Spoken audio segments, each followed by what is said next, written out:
What is up, ladies and gentlemen? Welcome to episode 4 of This is Boston Baseball podcast, brought to you by B Clutch Sportswear. We got a special show for you guys tonight.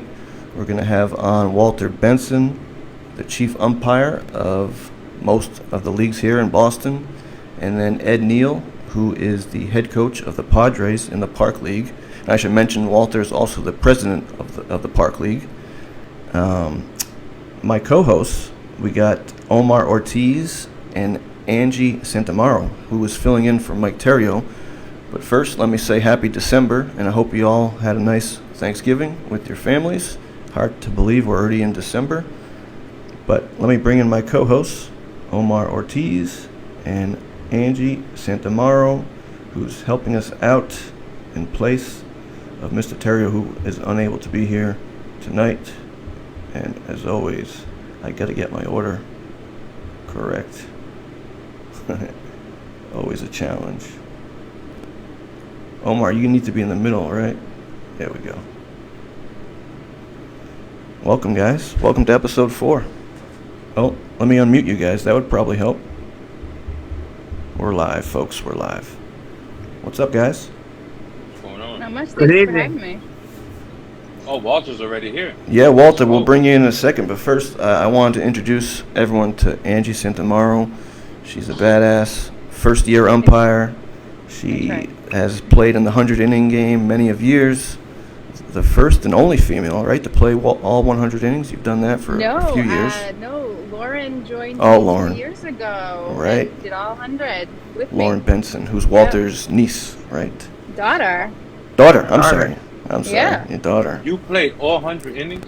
I've played all 100 innings 6 times now, but And Lauren she joined manages me the team. 2 years ago. Yeah, and I manage, which is How does I your think, body feel the next day? like you're detoxing from something. That's the only way to describe it. Like you're detoxing? Oh, man. Like you P. Diddy in the jail Oh, God. Oh, God. This is a PG-rated show, Omar. Yeah, I don't think it's that type of podcast, but no, it's your body takes, I would say, probably 2 or 3 days, and every year it's gotten a little bit harder to recover, but your body really takes days before all of your synapses are firing the right It's way. true. It's true. I could imagine. I'll play 14. I go to tournaments and I'll play 14 innings and not even 18 innings. We play 2 9-inning games.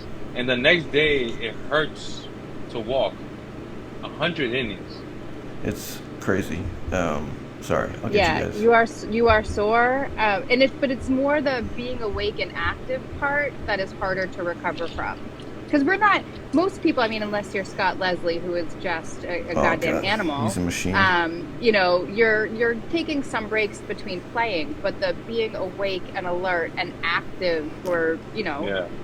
over 30 is crazy. Shout out to you guys because you've been doing it for a long time. Yeah, I've been doing it since the very first one, which was at Hyde Park, 2003? 2004. 2004. Thank you, Walter. Live fact checking. We don't Walter? have to call New York. We have both. Yeah, exactly. Walter knows his shit. So speaking of events, I was told to plug the winter ball game coming up next Saturday, December 7th. Was it 10 o'clock, Ange? Do you know? 10 o'clock? 11 o'clock. 11 o'clock. 11 o'clock, yeah. What would we do without you, Walter? Ask New York. So, Ange, I don't know why we did that, but I guess. so not only are you a 100-inning champion, you also are a first-year umpire. And there are not many female Yes. umpires out there. So how did it go in your first year with your boss on the line? Keep in mind. I'm sure he's heard already. I mean, it was definitely a learning curve in the beginning. The class prepares you to memorize the rules, but when everything is happening, number one, when you first start, you're generally the only umpire on the field, right? Because you're doing kind of smaller games, littler kids, but the craziest stuff happens with the littler kids, right? And you have to know what you're doing because they're throwing the ball over here and over there, and is it dead, is it live, like who's doing what, and people are crashing into each other. So that was quite the learning curve, and parents are a different breed when they're watching their children play a sport that I think that they should have won the Cy Young, or they should have kind of won the Golden Glove, and so they are just chirping. And in the beginning I was trying to be very very just like, nope, so this is what we're doing. And I didn't want to seem too emotional, because I think being a female, that was going to be the tag if I yelled back, or if I got angry, or if I kind of maybe threw down some consequences. And then, I had a couple games where I was feeling like, holy crap, this dude's going to follow me to the parking lot type deal, because I was just listening to it. And then eventually, Carl Rodriguez, who is my my kind of like umpire mentor, fairy godfather, yeah, totally, has just been the boss. And I kind of go to him, and he's like, you have to just tell them you're gonna throw them if they don't stop. And really, once I started doing that, and just being like, any more words out of you and you're gone, that definitely did change. But the more confident I got too with my calls, obviously that changed, because you don't really know. And I don't know about you, Dan, because this was your first year too, but I started umpiring like I was playing. So I was watching where I thought the play was going to be, and not necessarily having the best position. I was thinking a bit more in terms of a player instead of where's my best view. And so I think I got better as the year went on, obviously, right? But I mean, overall, I think it's probably easier to play the 100 innings than umpire your first year. Wow, that's saying a lot. And shout out to Carl Rodriguez. Yes. He was the Boston Park League ump of the year, right, in 2024. And I think the Yawkey League too. I think he won both. Yeah. Yeah, which is pretty cool, because he hasn't been umping that many years. It hasn't been too long, right? He told me, but he's just badass. He did a Northeastern game the other day that I went to watch him, because he did the college, the D1 camp during the 100 innings game, which is why he couldn't be at the 100 innings. Yeah, I mean, he does a great job. And he was also a catcher like me. And I feel like that has definitely helped. I think if I wasn't a catcher, I don't think I would be as comfortable, like, behind the dish umping. But going back to what you're saying with the parents and all that, every game that I did, there was cameras behind home plate watching you, recording you. And you see all those videos on YouTube of the ump blew this call, blew that call, and everyone's commenting, this umpire sucks. And the last thing you want is to be that guy on those videos, blowing a call. But everything is videoed these days. But how good it feels when you make a really hard call, and then they're like, wow, you were right, and everybody else is yelling at you that you were wrong. So it's like, I love and hate them, because there was a game that I did in Winchester once, and I'll never forget it. It was this crazy, just like outside pitch, but it was a strike, and somebody was yelling from the stands, some father, that I needed to get my eyes checked or some stuff like that. And then the guy behind the camera behind me was like, that was a really hard call. I was like, hey, thanks. Yeah, those are few and far between. Mostly, few and far between, exactly. But I'll take it when I can. Right, exactly. Let me ask you this though. So, did you have any favorite fields that you umped? Favorite field? So yeah, because I definitely did. So I want to see what you think. I don't know about favorite. There was definitely fields that I feel like I umped a lot. The UMass field, BC High, Monin Park. Yeah, that was mine. I feel like I spent half my life there this summer. I umped a lot of games there. I only got 2 games there, but that's a great field. It is a great field. To do. I learned that they're the same dimensions as Fenway Park. Same exact dimensions. I knew that, which is why I love it. Yeah, it was pretty cool. Now, Omar, you used to be an umpire, right? Oh, that's right. I was an umpire. I used to work with Walter, but I don't know. I gained a lot of respect for umpires once I started becoming an umpire, because it's not easy. It's a lot of wear and tear. You're standing on your feet, especially when you umpiring behind the catcher. Being home plate umpire, like, you got the equipment on, you're getting beat up, and I respect umpires after that. I lasted maybe 2 years. I did a lot of like JV games, and that's what I did. Mostly mostly Walter used to assign me in the Middlesex area because I was living in Woburn. But after I got hit in the collar with a foul ball, and I'm like, you know what? That just I can't reminded do me. this no more. Yeah, the And then I injuries gotta are go real. play a baseball game right after. Nah, it wasn't for me, and that's why I respect umpires. I don't argue with umpires. At the end of the day, people gotta understand that these umpires are human beings. They're not fucking machines. Like, they're gonna make mistakes. They're gonna have bad days. But at the end of the day, we should at least communicate, because it's not easy, man. I respect umpires because it's hard. And kudos to you guys. So I forgot. So not only did Ange beat up her body playing in the 100-inning game, but you also took 2 major foul balls off the face and off your wrist. That thing blew up like crazy. Yeah, that was embarrassing. Your jaw popped I was very out, right? embarrassed to have. Your jaw popped out? It just I have a jaw thing, and it went to the side, so it kind of did this it slid out. I just had to put it back in. It really wasn't that big of a deal. But I just knew that I was my gonna. jaw just popped No, out. That's what she did. She made it seem like it was nothing. Oh, I just had to pop it back in. It was no big deal. I didn't want to flinch behind the plate, and I think I knew at that point, after being hit 3 times really hard, that I was going to start flinching, and I didn't want to, and I wanted to. I think every time I umpire, I want to make sure that I'm doing the best I can and making the best calls I can, and I just knew I was going to start flinching at that point. So, and those were the fastest. Those were the fastest I'd ever seen. So I don't mean to cut you off, but Dan, that right there just replaced Mike Terrio. Mike, if you're listening, face. Mike, if you're listening, sorry, the Michael, jokes I that love are you. screaming right now. Oh, right. Yes, let's keep this PG rated. Wow, that's crazy. That's what I'm saying. So, like, people don't. When I got hit in the collar, right there, it was the worst. I got hit the other day in the shin. I was playing in a tournament and playing baseball. I was hitting. I got hit. But as an umpire, I got hit in the right here in the collarbone. Oh my God! And it always seems to Besides the miss. shin, oh my God! Yeah, it always misses seems to the miss padding every time. Exactly. It finds those holes somehow. And listen, and even if you get hit in the match, you're still seeing blue stars. Oh yeah. People gotta Happens when I get understand. it, yeah. Once you guys understand that it's not easy being an umpire, you guys will respect them more, and you'll be a little bit more leeway and cut down your competitive juices a little bit, because it's not easy, man. It hurts. And there's no one that knows that any better than our special guest for this episode. So what do you say we bring Yeah, what a in segue.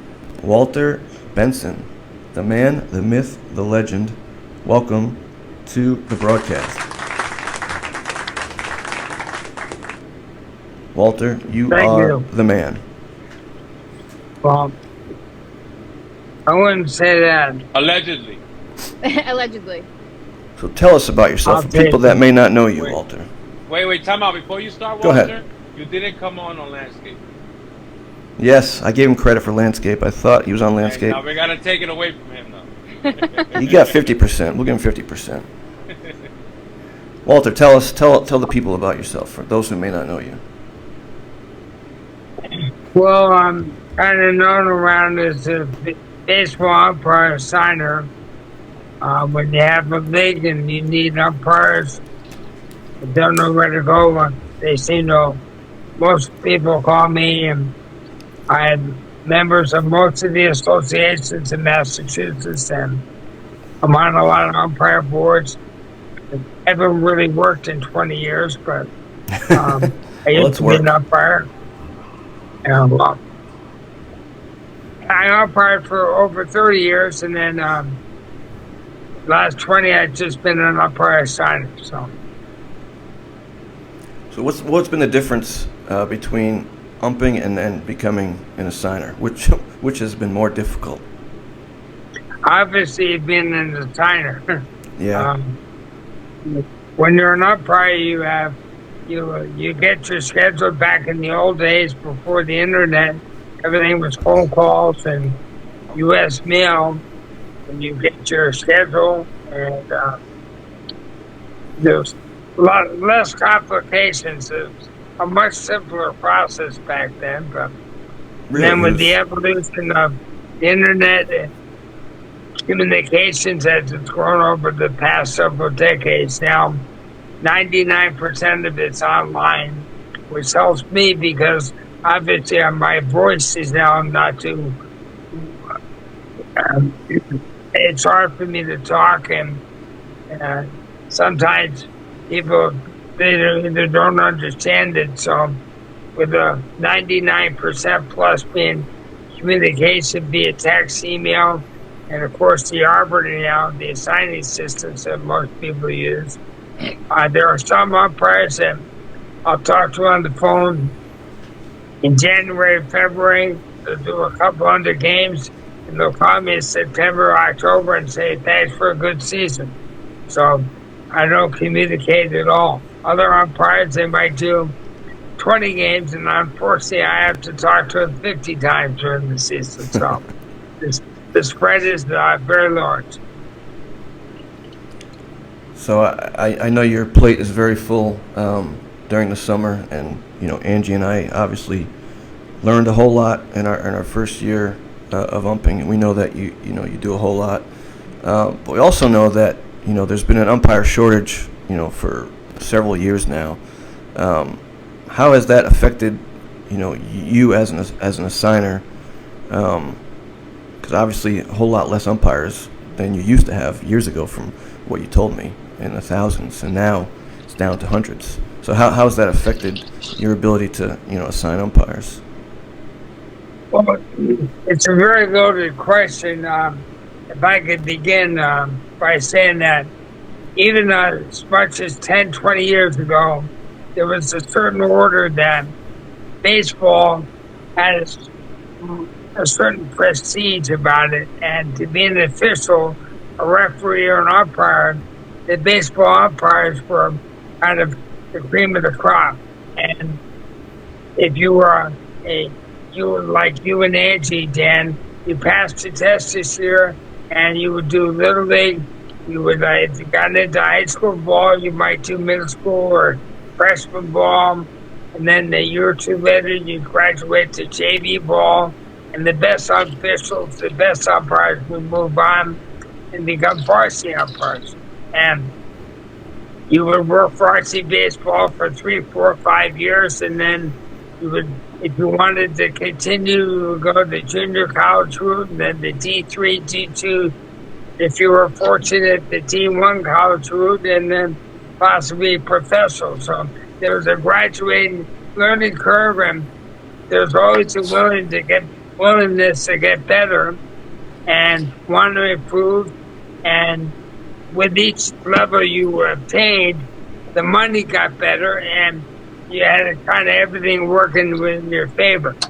And starting about 10 years ago, when it kind of crested, this is all pre-COVID, the last, I would say from the mid-2015, 16, 17, a lot of the umpires began to, I'll call it, age out in that every year, and this is in all sports, incidentally, not just baseball, but basketball, football, hockey, all sports, that we didn't have the influx of younger people wanting to become officials in any sport.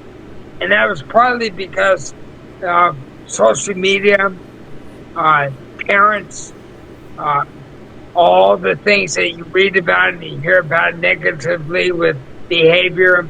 And it wasn't worth it now for people to put in the time like you and Angie did to want to be an official or referee or umpire.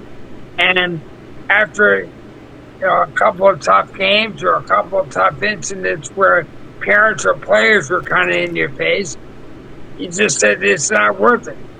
And the money wasn't worth it. So then COVID hit. And once COVID hit, we had kind of a couple of years of everybody being on hold. Once things started to get back to normal a year or two ago, the guys who were in the mid-60s were now close to 70, and you did that combined with you didn't have the influx of younger high school kids that were college kids. Now that they're in their early 20s, they weren't interested and all of a sudden you're down 25, 30% of your umpire posse. And for me, as being a rather large assigner, I handle quite a few leagues and of all levels.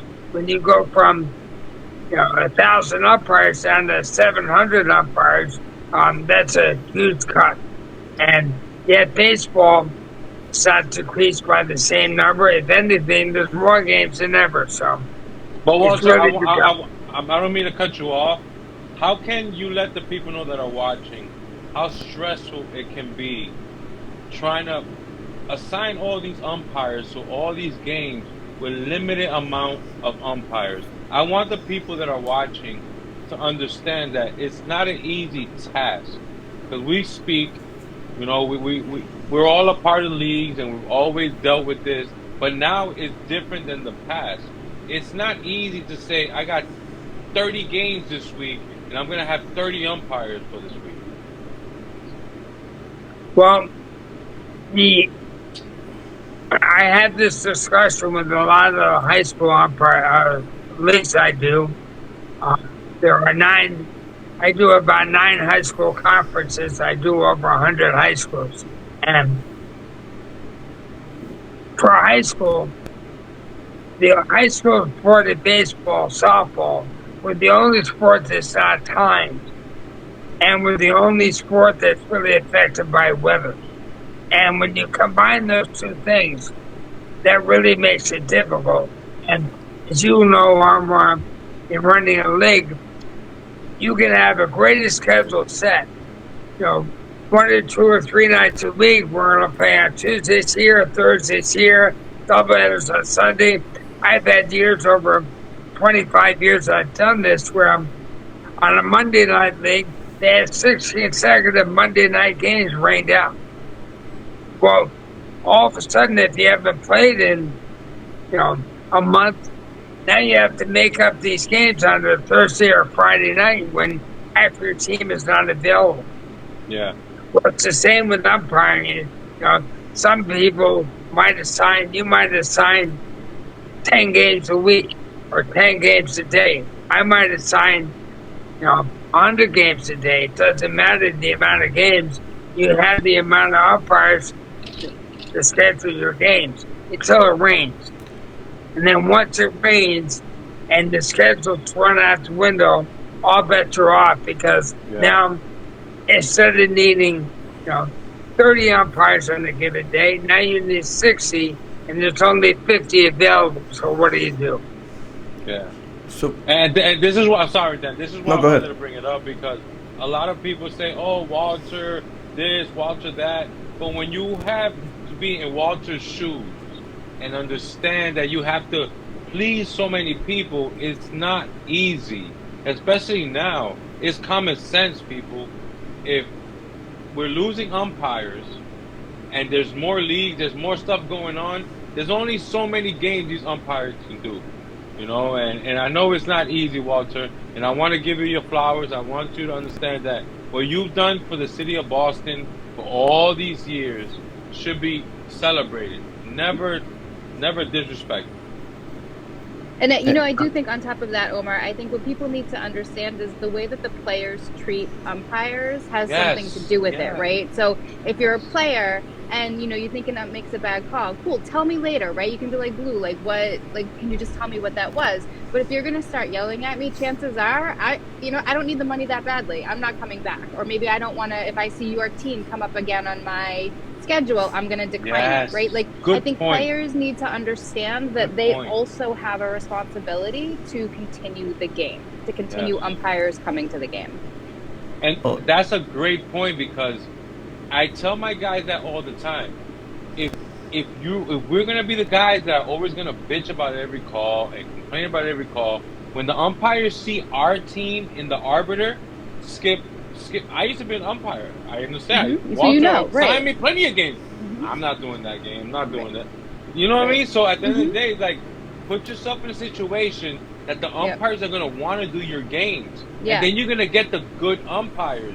Yeah. But at the end of the day, you put yourself in a situation that the good umpires are not going to want to do your games. And on the flip side of that, I had one school that I adored them. I adored the team. I loved showing Give them the up shout there. I was out. always in, Belmont Hill, 100%. Those Let's 8th grade go. boys, man, they were awesome. They would tell me all the time they were so excited to see me. They played really good ball. Like, they were great kids.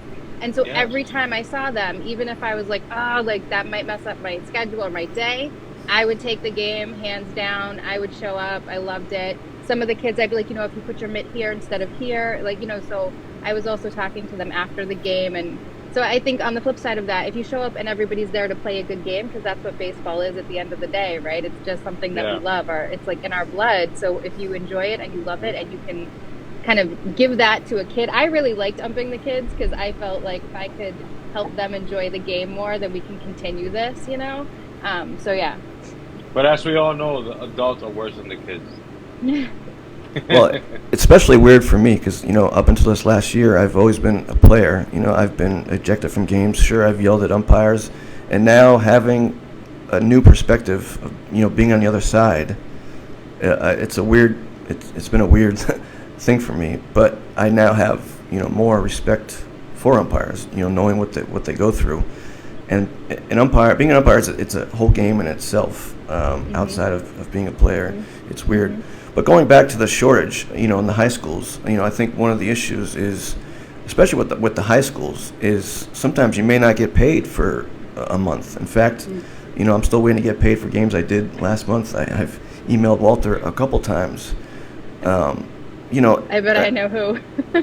but I want to be able to go and fix that. I don't want this umpire shortage issue to be there anymore. And one of my questions to Walter was, how do we go about fixing this issue of trying to get more umpires?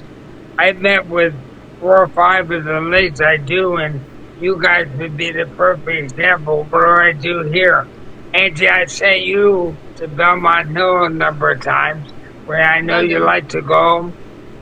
And the sub-varsity fee for 2025 season, this coming spring, is $75 for 2 people, 2 umpires. The varsity fee is $97. Well, this came at a time back 25 years ago when there was no lacrosse, no volleyball, and there was plenty of baseball officials. Well, now, for sub-varsity, most, certainly on the middle school age, and most freshmen and JV teams now only want 1 official. And when you have 1 official, you get a fee and a half.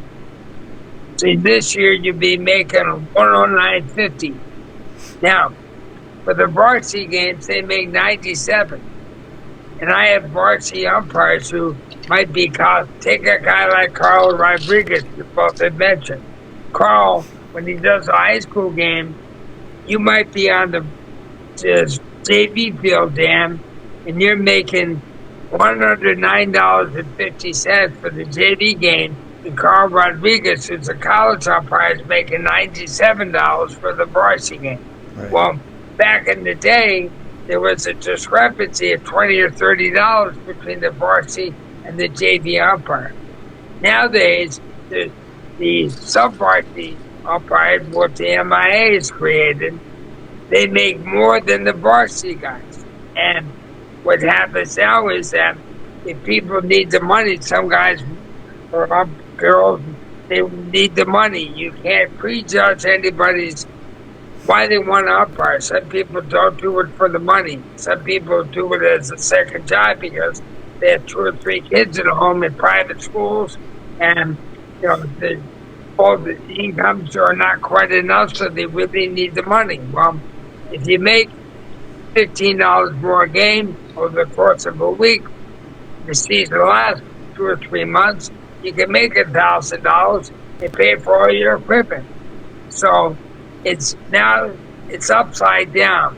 And that coupled with travel ball, Omar brought up a point about the parents. Well, when you're paying thousands of dollars now, and I want to make sure that people understand, I'm probably the largest assigner of travel ball in Massachusetts. So I assign thousands and thousands of games. So, if you need umpires, I'll try to get them for you if I have them. But what happened to the old town ball where you play for no cost or minimal cost? Now you pay thousands of dollars for a little Johnny or a little Stevie to turn into a Dustin Pedroia or a little David Miguelito. And if they strike out or pull out on a close play, it's not their fault. It's not mommy or daddy's fault who wrote the check. It's got to be the umpire's fault. And things are again upside down. Well, but again, I will say travel ball I found to be, sorry Dan, I didn't mean to cut you off, but I'll say okay. Travel ball was harder. I think when I saw a travel ball game on my schedule, I would have to prepare. The high schools and the middle schools I found to be pretty respectful. I mean, sometimes there was the occasional whatever, but the travel ball teams and parents were difficult. But yeah, just so our viewers know, so the reason why the umpire that would be doing the JV game would get more money is because they're doing it solo, where the varsity games there's always two umpires. So in a way, yeah, it's backwards, but I also think if you're doing a game solo, that you should get more money. That, but I can also understand. Go ahead. I went to all these ADs and said, look, I'm asking for 50 cents more. Can't you go up $13? Can't you go up to $110? And there were a couple of ADs who said yes, but the majority of people said no.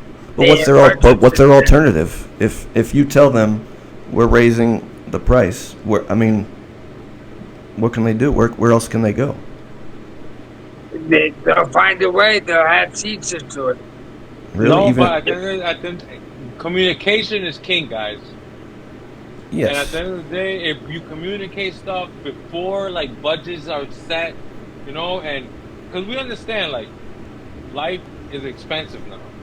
And taking it from me, that I run a few leagues, I understand, like, umpires go to a game, but sometimes I feel like a lot of times these umpires, they'll go, like, for example, one of my assigners, we had the finals, he had to do one inning, and then he did the next game, and he charged me $95 and then $95 for one inning, And I feel like there's been instances in different situations, not just in my league across the board, that some of these umpires try to take advantage of the situation or say, oh, you're lucky that I'm here. No, we need to come together and understand, like, there is a gap, gentlemen. There's a gap right now. And ladies. And it's not just here. It's all over the country. You got umpire shortages in California, Georgia, Florida, everywhere. But I feel like in Boston, we have a bigger market than anywhere in the United States. But we're all worried about ourselves rather than worried about the bigger picture. How can we make this shit happen?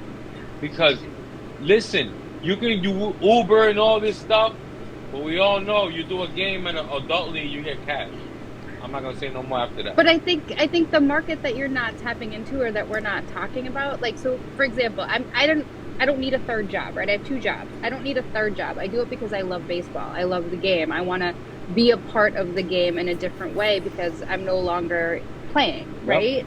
I think there are a lot of people, men and maybe some other women out there, who feel the same way, who do love the game. And, let's be honest, guys, the difference between 109 and 99, it's really not that big of a deal. That's not going to make somebody run onto the field for that $10 more. I don't care if it's your second job.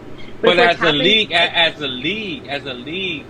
that pays for the umpires, you time that by X amount of games, it makes a big difference. No, I'm sorry, Omar. I was talking about the difference between, like, JV versus an eighth grade, right? I'm just talking about that, not as far as, But I'm saying if you're getting love the game, be a part of the game again in a different way.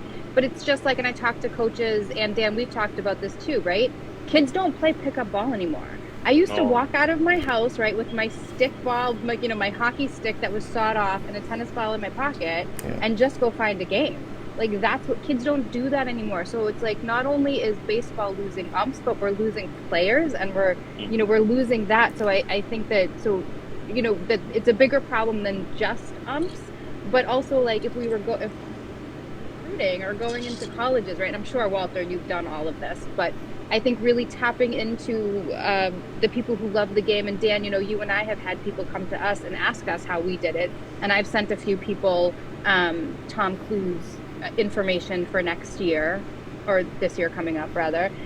So I think the more that we talk about it and our ambassadors of umpiring and how much fun it is, and we have a great time, and yes, it can be stressful, but like, if you love baseball, like, let's go, put on some gear. And all the parents who I tell to put on their gear when they're yelling at me from across the field, My question is, Walter, what is the plan to continue this? Because the game of baseball is not going nowhere. It will go somewhere if we don't have officiators, And it's an outage even in basketball. Like, what is going on now that we can't get we can't get umpires, we can't get in basketball, we can't get referees? What is going on now, and what can we do to change it so we can continue for the next generations to play the sport we played for 20, 30 years?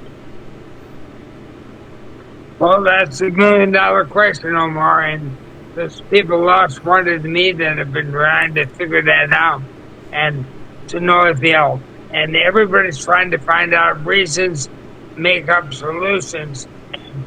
The only thing we can keep doing is to keep trying to replace the people who are either aging out or I think one thing that's also gone is Angie brought up the point about pickup games, and just there's so many more distractions now. I gave the example last year. I went to a Barkley game at Catholic Memorial, and both teams just had 10 or 11 players. And when the third out was made, the defensive team ran in the dugout. The person leading off the bottom half of the inning and the on-deck hitter went to the bat rack, and the other 8 defensive players went and sat on the bench, wasting their gym bags, grabbed their phone, and they didn't look up until they heard the next pitch when the umpire said play ball. And when we played, Omar, I'm 20 years older than you, probably 30 years older than you, but when I played ball in high school and college, I sat on the bench when I was a freshman or sophomore. And you learn from the upperclassmen. Nowadays, if you're not playing, you're not there because you're somebody else to your time. Yeah. So, well, I've heard that even kids who want to get out and go play at a field would get kicked out by the city because they don't have a permit. So I've seen a lot of complaints about that. Kids trying to go and just play pickup ball, but because they don't have a permit. And that's the problem. That's the problem. Give these kids a platform that they can go play, get better, and practice. Like, there's a lot of baseball programs in Boston that get grants and all this for these kids to continue the game like we did. But then I see the game right now, like, if they're giving you all this money, where's the results? There's no results. I'm watching the Park League. I'm watching the Yawkey League. I'm watching the Inner City League, like, deteriorate when you guys are the face of Boston baseball. Always, forever. And I told Dan this before, like, no matter how successful the leagues that I'm creating, I always want you guys to be the best because you guys are the guys that we want to be like. And what is going on? Because the game of baseball is just, in Boston, it ain't the same no more. And you have to understand, Omar, that about 25, 30 years ago, the Boston Park League was probably the best league in the country. Absolutely. And everybody would agree with that because we've been around almost 100 years. But then the Cape Cod League got funded by the major leagues. And now, fast forward up until about the early 90s, all Division I players from Harvard, Boston College, Northeastern, all the powerhouse teams, when they would have to make a choice on whether they're playing the Park League or playing the Cape. Yeah. Well, now they all went to play in the Cape. Now entered the NDCBL in the 90s and the 2000s. So now, by 2010, we lost all the Division II players. Well, now into the Futures League. Now we had 16 teams in the Futures League to continue with. Yeah. And nowadays, all the better programs in D3 in the Boston metro area, like Thatcham, all name them Suffolk. You go on and on. 5 to 10, even more, sometimes as many as 15 players from each team have already committed for next spring and summer to the Future League. So now the age group from 18 years old to 22 years old is gone.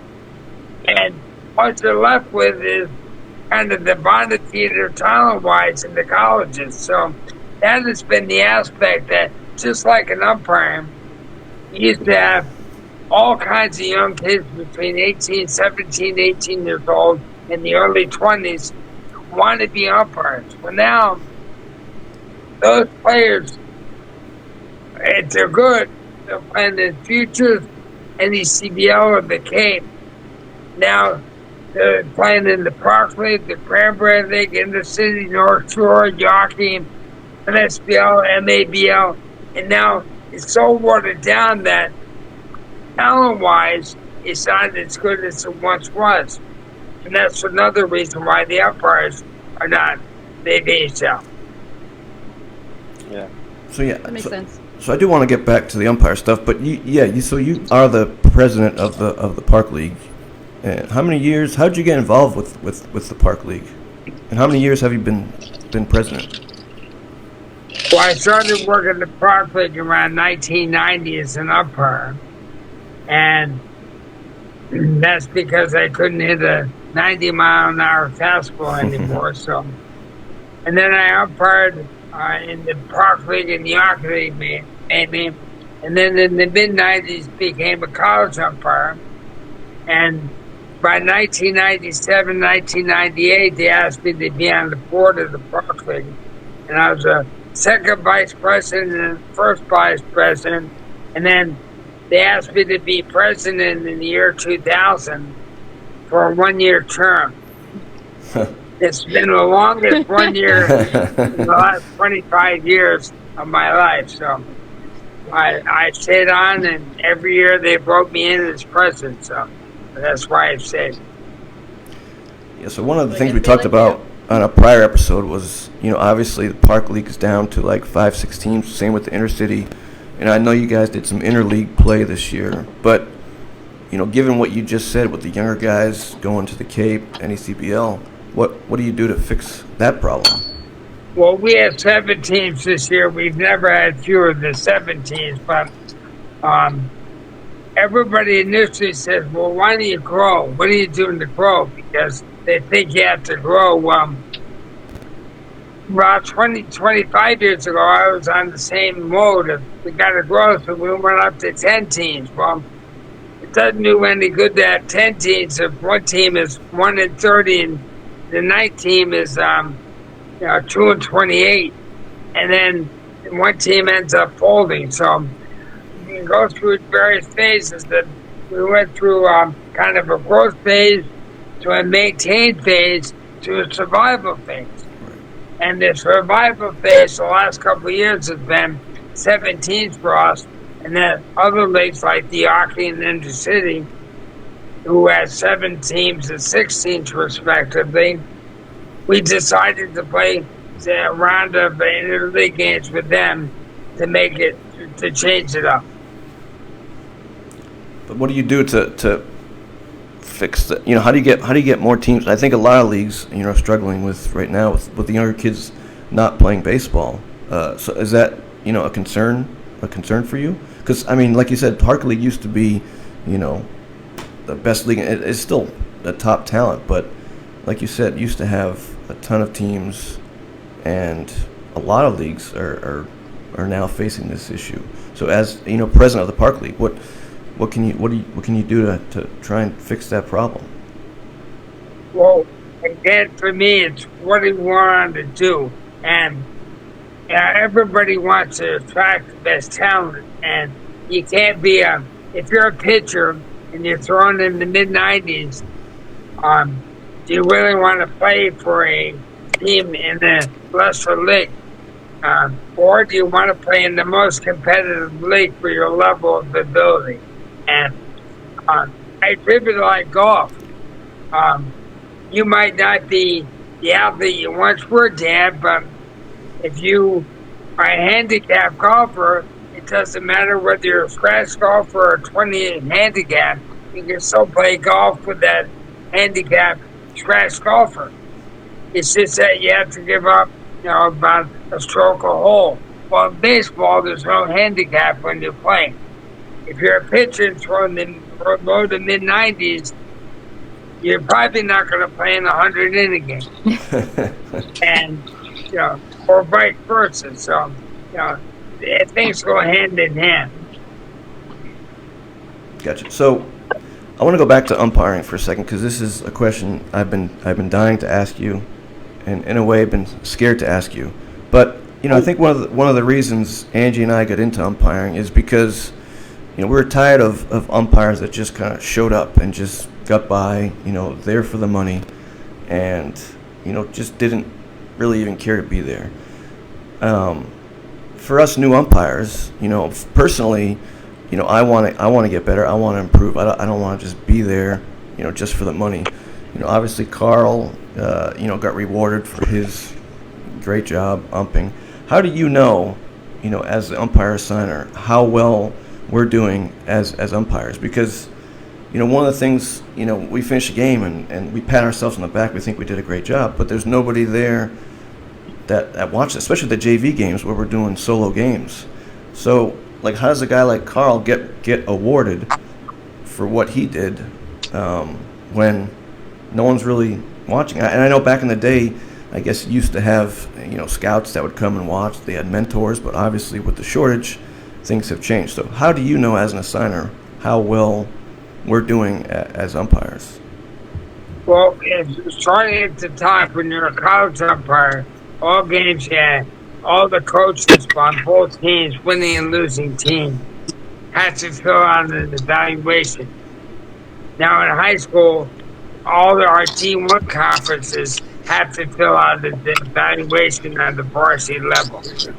On the sub-varsity level, we do not require evaluations, so that is a point. But obviously, with the connections I have over 20 to 25 years, I quickly find out who's showing up on time, who's dressed properly, who hustles, who does the little things that want to improve, and word of mouth as well. So you have your sources.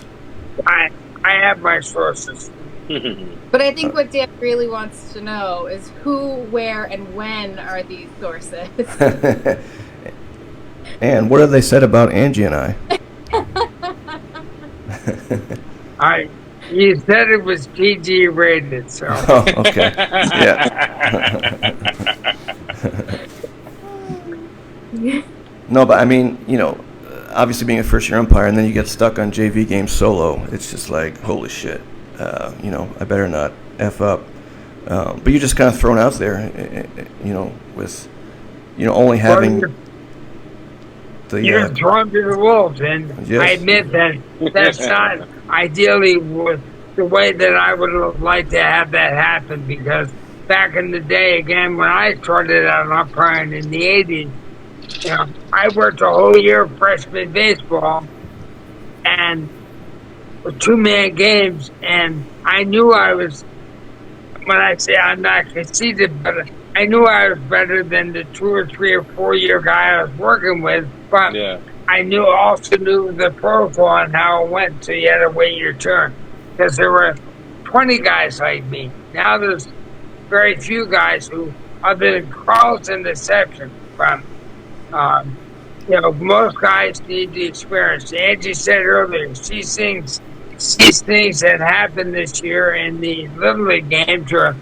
the youth games that you wouldn't believe that some of the stuff you see. As you get older and you work better baseball, they make the plays. The easiest games the umpire are sometimes the most difficult, what you would think are the most difficult games. If every ball hit on the ground is fielded properly and thrown to first base properly, there's very little calls that you have to make other than bang plays. Yep. And when both pitches are thrown 90 miles an hour and at pinpoint control, it's very interesting. It's very easy, or I would say it's much easier to call balls as strikes than it is when somebody's wild. So, Walter, for the right reasons, it's the opposite. last question. How can we fix this? What are we trying to fix? There's a lot of things to fix. Let's get more. How can we get more umpires? How can we get the umpires, new umpires coming in, understand that if you dedicate yourself to this craft, there's a lot of money to be made. Well, money's an issue. But again, I go back to the money for a second. Dan, I know you were set this year, and Edgy as well. A couple of 10U games, NHL's I call them, no heavy lifting games, where you do a doubleheader at 9, 11 o'clock. You're out of there by 12:30 with $200 cash. But then I send you to another game that's much more competitive for $90, and you're there for 2.5 hours. So, again, it's upside down on the money. It's but very you still made $300 on a Saturday. But I know How was that bad? I know for me, I'd rather have the competitive games all day because I mean, I'm trying to get better. You know, I don't think I'm going to be a major league umpire. I'm probably too old at this point. But for me, I prefer to have the more competitive games. I want to get better, and that's just me. But some umps are just in it for the money. But for me, I'd rather have those competitive games. And it's still okay. It's still okay because if someone is in there for the money, it's chances fine. are they're gonna take it real serious. Okay. Well, a lot of them don't. A lot of them don't. That's no. A lot of them just show up because I'm gonna get paid. Right. But the ones that take it serious take the game serious. The umpires need to take the game serious. Right. And this is why I wanted to institute many years ago an evaluation program. And I know the Park League, obviously, Carl Rodriguez, he was awarded Umpire of the Year. So obviously, there's teams out there that are evaluating umpires, and it's something I tried implementing in the BMBL, and it just kind of never went anywhere. But I feel like if you do have something like that, and you give your umpires incentive to do a better job, and you're at the end of the year, say give them $500 for being voted Umpire of the Year, I think that would maybe give these umpires more incentive to do better. What's your thoughts on that, Walter? Because it's something I wanted to bring up to you a while back, and I think I actually did, and it just never developed into anything. But I know you have that with the Park League, but how would you feel about implementing that with other leagues? Well, it's not a cash prize. We have a banquet every year. We just had a banquet last Friday night before Thanksgiving in Newton. It was our 42nd or 43rd year in a row we've had the banquet. And it's a baseball night, but that's been becoming much harder. Back 20 years ago, we'd have 300 or 400 people at the Park League banquet. I believe we had 138 at this past banquet. So, still pretty good. The numbers are way down in everything, and we're trying to fix problems that have much deeper roots than we realize. And as I said before, we've gone from growth, maintain, to survival. And when you're in the survival mode, you're doing everything you possibly can to make sure your league continues. Yeah. And for me, or for umpires, I'm doing everything possible. Like bringing up Omar again. Omar called me last year and said he was having a leak.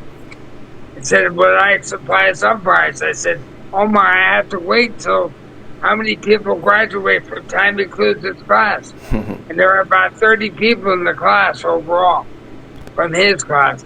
And I think there's 4 or 5 people that would be added to my staff might be capable of working that particular league. Well, if I'm adding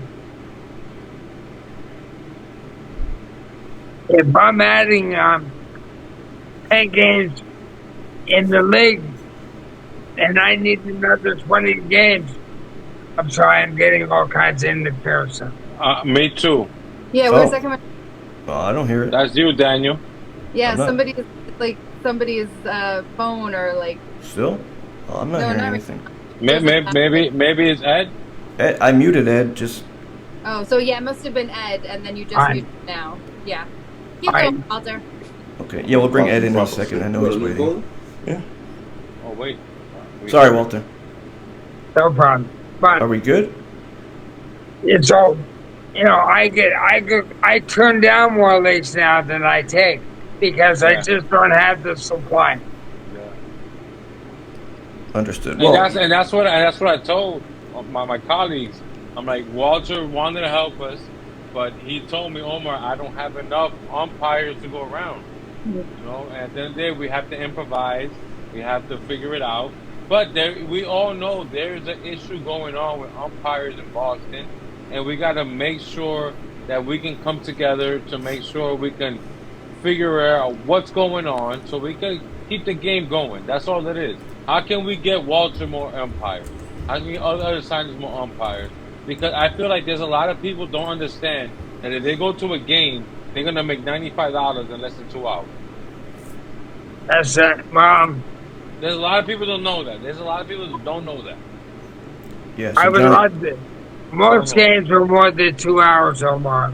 And Yeah, I know, but this is how you're going to sell it to them, Walter.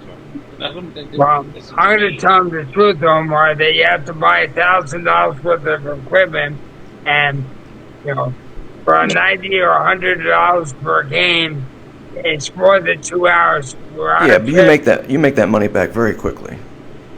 Yeah, you get it right back right away. I did when I was umpiring. I got it back right away. Yeah. But yeah, I mean, But I- obviously, Walter, don't undersell yourself. We make that money back real quick when we work with you. We got it back right away. Well, but I think then what you're looking at is a different problem, right? Because, like, some people have a hard time putting that up front. So maybe you as a league need to say we'll sponsor one umpire every year to go through the training and buy their equipment, right? Like maybe the league needs to think about how they're going to sponsor umpires to be able to do it, or we'll pay it up front, you pay us back, right? Like I think that's something the leagues need to think about. That's a good idea. I'm willing to listen because I understand what's out there. I understand the situation. Yeah. But we have to invest in our community for us to get that back. Agreed. and just know, Walter, we're on your side. We're here. We're here to help. We want to help make the process better and get more umpires for you. I know that means less games for us, but I want Boston to be known as having the best umpires, in the country. Walter, how long does it take for someone that wants to be an umpire, go to a class, take a test, get certified?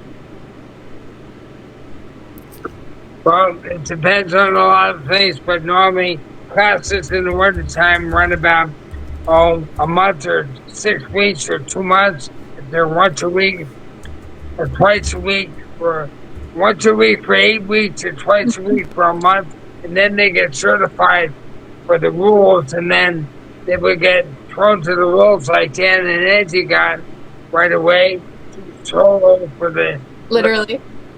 the younger kids at the freshman or JV levels in the lower conferences to get experience on the field. Yeah, so we did the class at Tufts. Yeah. Tom Clues is Sunday. the instructor. Last year it was on Sunday, February 18th. I don't see a date on their website, but I believe it's usually held in February. So anyone who's interested, check out embua.org. embua.org if you want to be an umpire. And the classes weren't bad. I'll tell you, I learned a whole lot more about baseball. I thought I knew baseball. God. you take that class, and holy moly, it's a different vibe. Yep. There's rules I never even heard of. It humbles you. You don't know the I've game never until you watched the take game the umpire course. the same way since. Yeah, it's different because you look at the game differently. You look at the game differently. Walter, what do we have to do to make sure we can moving forward, we have enough umpires or enough interest so we can keep these leagues going, not just my league, all our leagues. Because we understand that if we don't have umpires, our leagues are not going to be here for the long haul. Walter, before you answer that, I want Ed's been patiently waiting, so I know he's a manager with the Park League, and he may have some insight. I know he's been waiting, so if it's okay with everyone, I'm gonna bring him in. Welcome to the show, Ed Neal. Hey, how you doing? Oh, we got the doctor. Sorry to keep you waiting. Hey, doctor. No Welcome. welcome. Ed's been a manager with the Padres in the Park League for what, 20 some odd years? About 41 years. 41. So I was Wow. way off. Wow, that's incredible. Respect. Sorry, Walter. I didn't mean to. He was patiently waiting, so I wanted to bring him in. I'm surprised he didn't have His Majesty wait so long. All right, be careful now. I think I had to go and you ought to give this fair shake for the next. Yeah, so answer that. If you answer that last question, and then we'll let you go. All right, what question do you want me to ask? What was your question?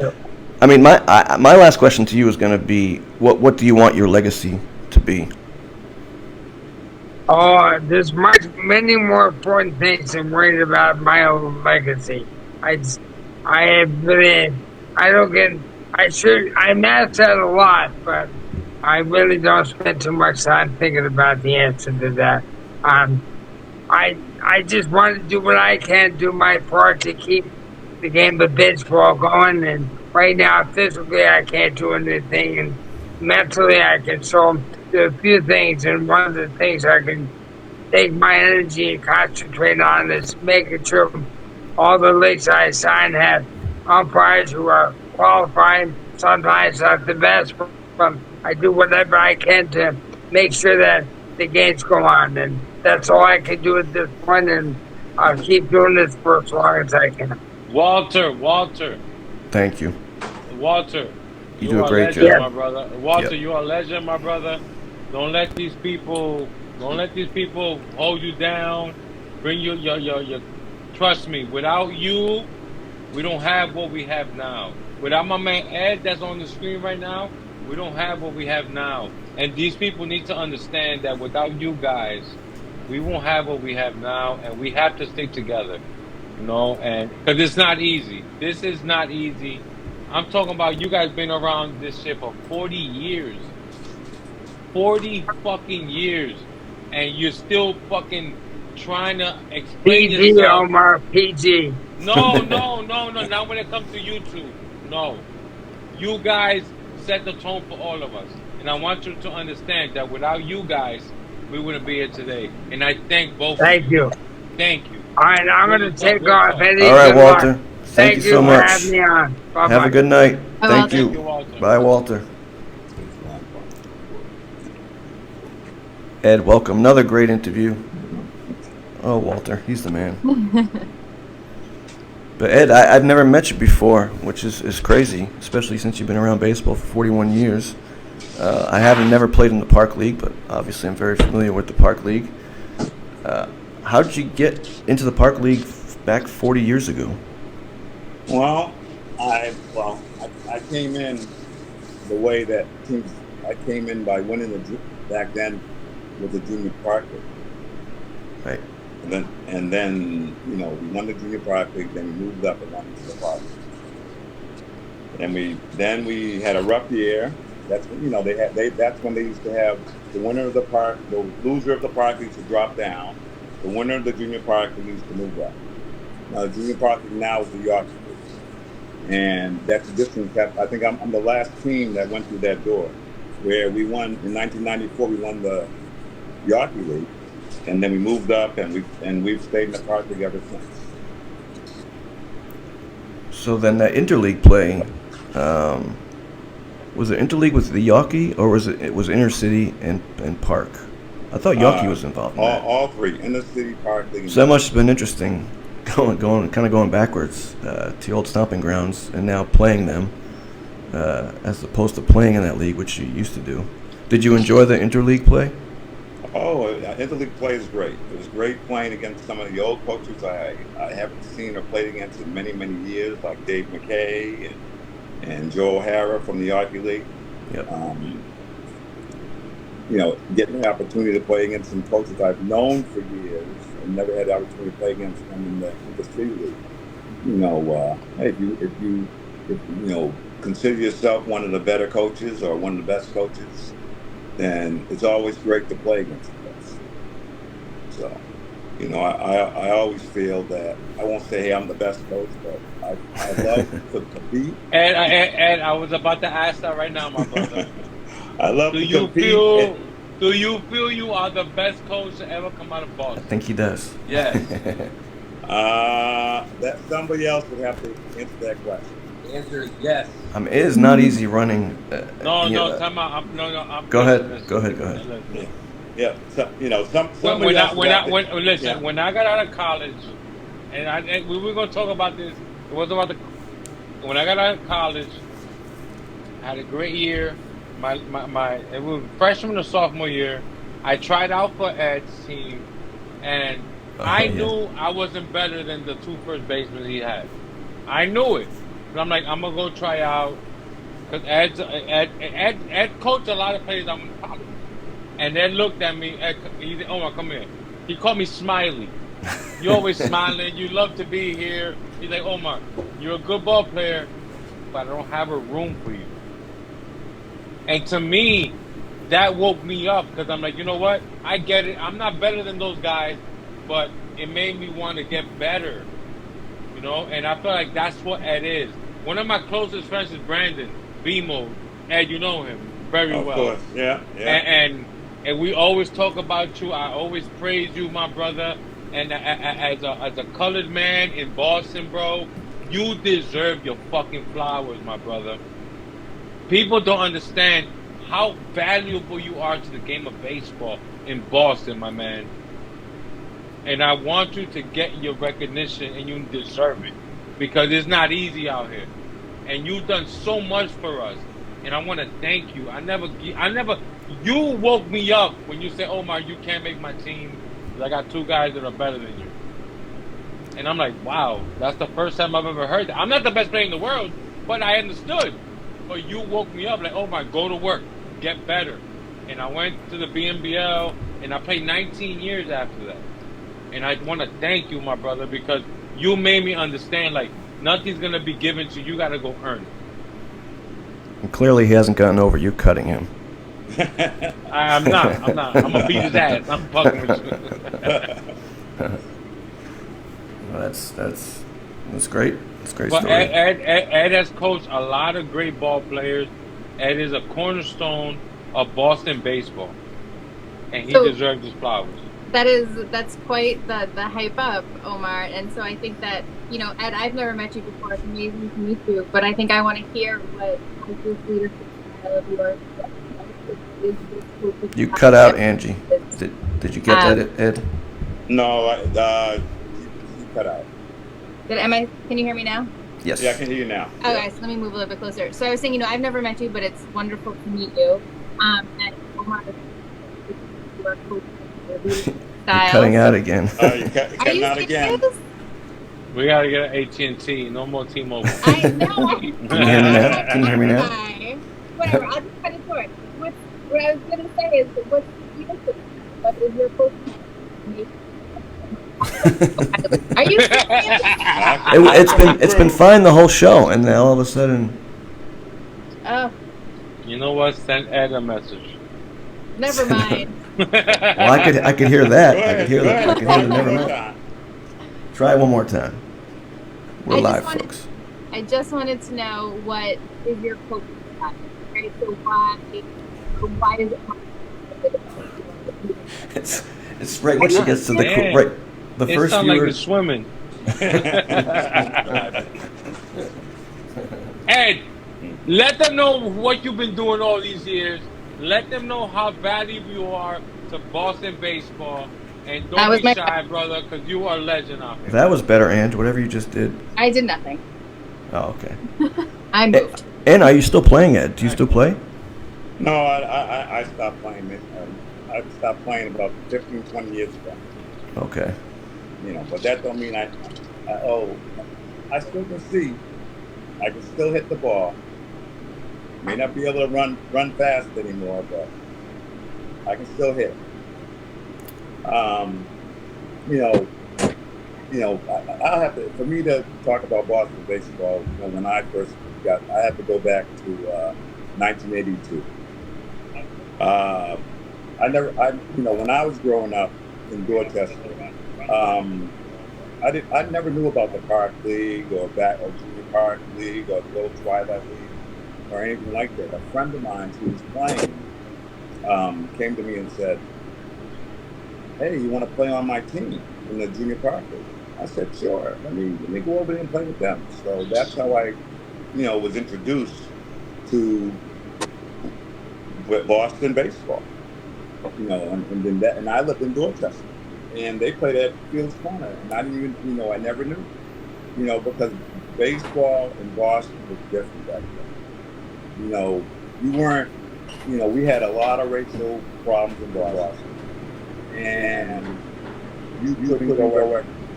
So there are a lot of places that these leagues play that, you never went over there, so you didn't know they were there. You stayed in your own neighborhood. So, but by him introducing me to Boston baseball, that's how I got my foot in the door. Sorry, I'm just messing with the cameras here. There's a lot of echoing going on. So have there been any guys that have made it to the pros that you've managed? Because obviously Park League is the top talent in Boston. We've had a number of players that played for you that have made it. I'll go back to the best one, Carlos Pena. Sorry, what was the name? Carlos Pena. Carlos Pena played for you. He played with the Red Sox, the Tigers, the Texas Rangers. We have just. I probably would go back to the first one was in the 80s, and that was what's Mickey's last name? Mickey Pena. Mickey Pena played for the Red Sox. He made it to AAA. That name sounds familiar. I'm from the South Shore. He was the first Padre that made it to Pro Bowl. I mean, that's got to be a pretty cool feeling. We've had a few minor league players, but going all the way up the ladder to the big league. That's a different ballgame. That's a big step. So we were talking earlier. I don't know if you caught it, if you came on afterwards, but obviously you've been around the Park League for 40 years, so you were there during its prime, where you had many teams. Now you guys are down to 7 teams, like all leagues, struggling to try and add more teams. Younger guys just not playing the game. How do you fix that problem? I know it's like the $1 million question, but is there anything you guys are doing as a team or as an ambassador for the league to try and get more teams and bring the league back to where it used to be? Well, that's a good $1 million question, but I think the problem is even bigger than that, and just getting teams and players. The problem that we're undergoing now because is that there are less kids playing. We're starting to feel the crunch at the top now, and you have to look at Major League Baseball. They just downsized the minor leagues because there won't as many quality players. So now they downsize, and it's just a trickle down effect from the kids are not playing sports. It ain't just about baseball. Kids are not playing baseball. They're not playing basketball. They're not playing football. There are less kids playing. You know, the root of the issue is we have to go get these kids, the young kids, back playing in order to have the effect all the way through the top. So, you know, and Do you think it's possible to get back to where you guys were? I know you've been in the league for. What's the most teams you've had at one point?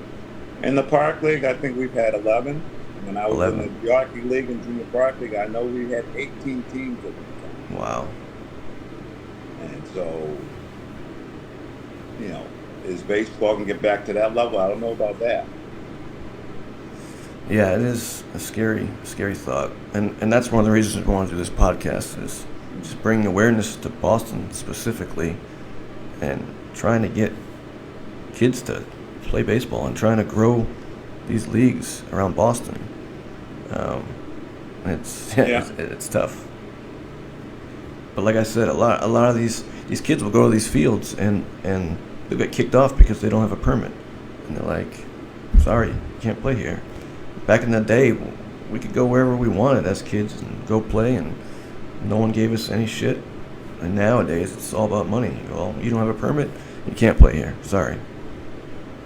So they stay inside and play on their phones. It's an unfortunate situation. So you guys just had your Hall of Fame dinner. Did you go to that? Yeah, both you guys are talking at the same time. Sorry. Yeah, I've been Sorry. asking questions. And Sorry. Oh, I'm sorry. Just I muted you guys because I was getting feedback and I forgot to unmute you. Oh, nice. I've been That's trying to all right. ask Ed questions because that's my guy. So sorry, guys. Sorry, guys. I was wondering why I was so I'm quiet. like, Ed, how can we bring it back? Ed, he's like, yes, what's the banquet like? Sorry, guys. Waiting for Omar to start throwing trophies, to be honest with you. All right, which question do you want me? Dan, let me. You know, I think it's a bit. You know, getting the kids back on the.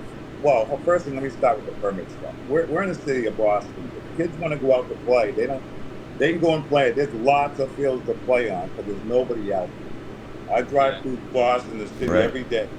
They don't need a permit. You just need the kids to go out there and play. Go on the basketball courts and play. Go on the baseball fields and play. Go on the football fields and play. Go out there and play. They're available. There's space. There's nobody out there. So, I can't talk about outside of Boston, but I know in Boston, there's plenty of places to play, but there's nobody out there. Right.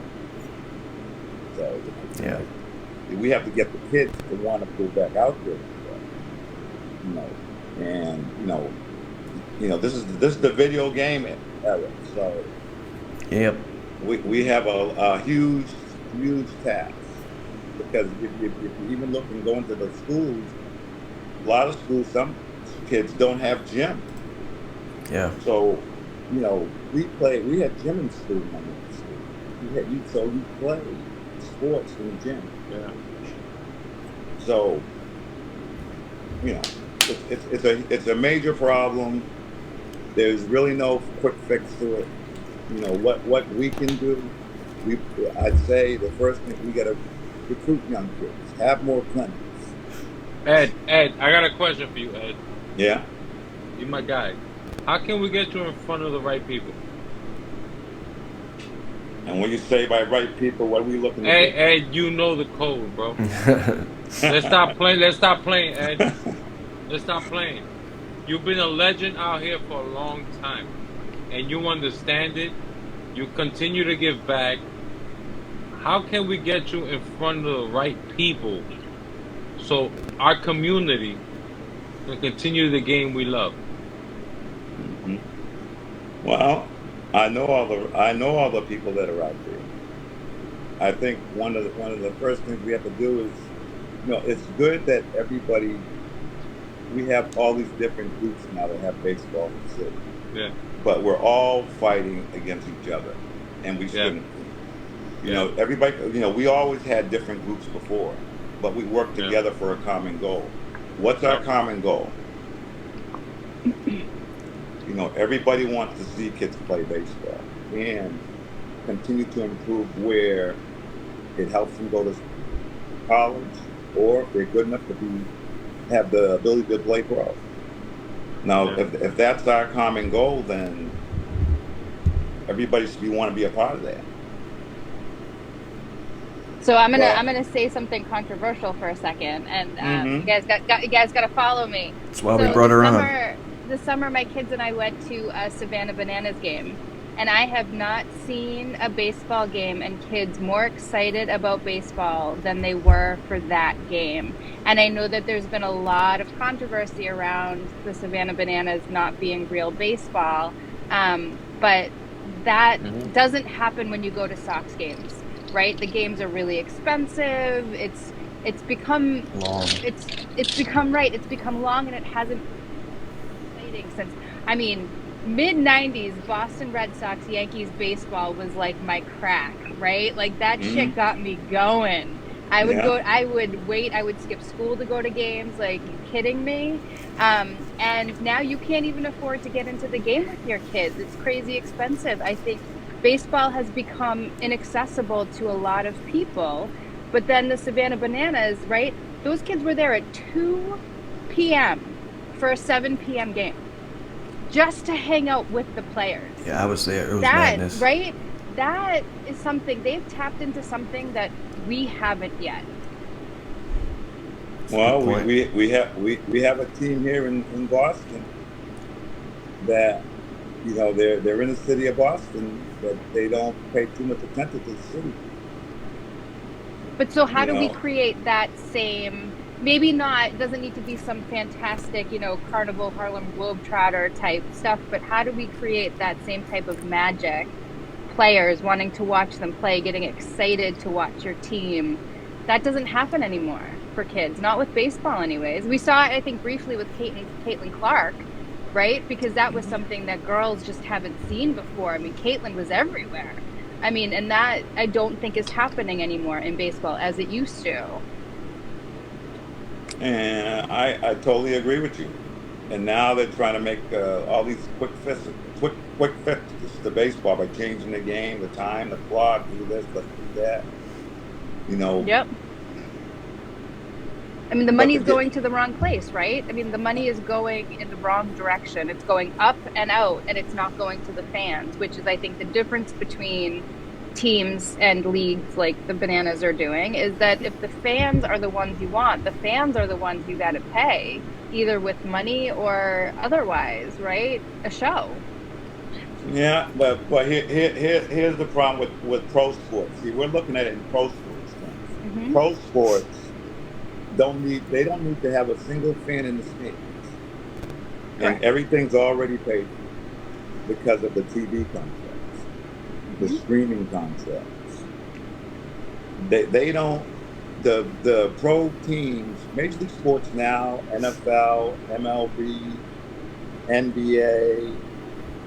The only one that's not in that class is the NHL.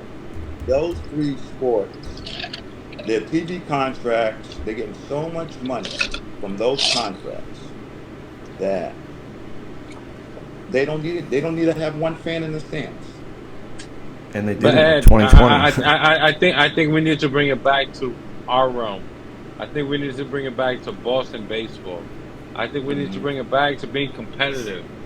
I think we need to bring it back to, let's stop being scared that we play another league, we're gonna lose our teams.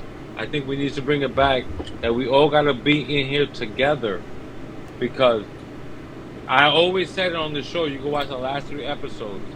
No matter what I have going on, if the Yawkey League, Boston, the Park League, Inner City League, and on top, no matter what we're doing, don't matter, because you guys are the mecca, And I think we need to bring it back. And I think the way we bring it back is let's work together. Let's give other entities a chance, because there's a lot of good baseball, but the guys are leaving here because they're thinking they're chasing the dream to go play in Florida for a summer, and the time when they go over there, they're spending 3 months on the bench. And that when you was in your prime, ain't no baseball was better than Boston Park League. Am I right or wrong? Yeah, absolutely right. Am I right or wrong? So why can't we bring back the essence? Well, we have to bring back the talent. The talent from baseball. We have to work together and understand that we are.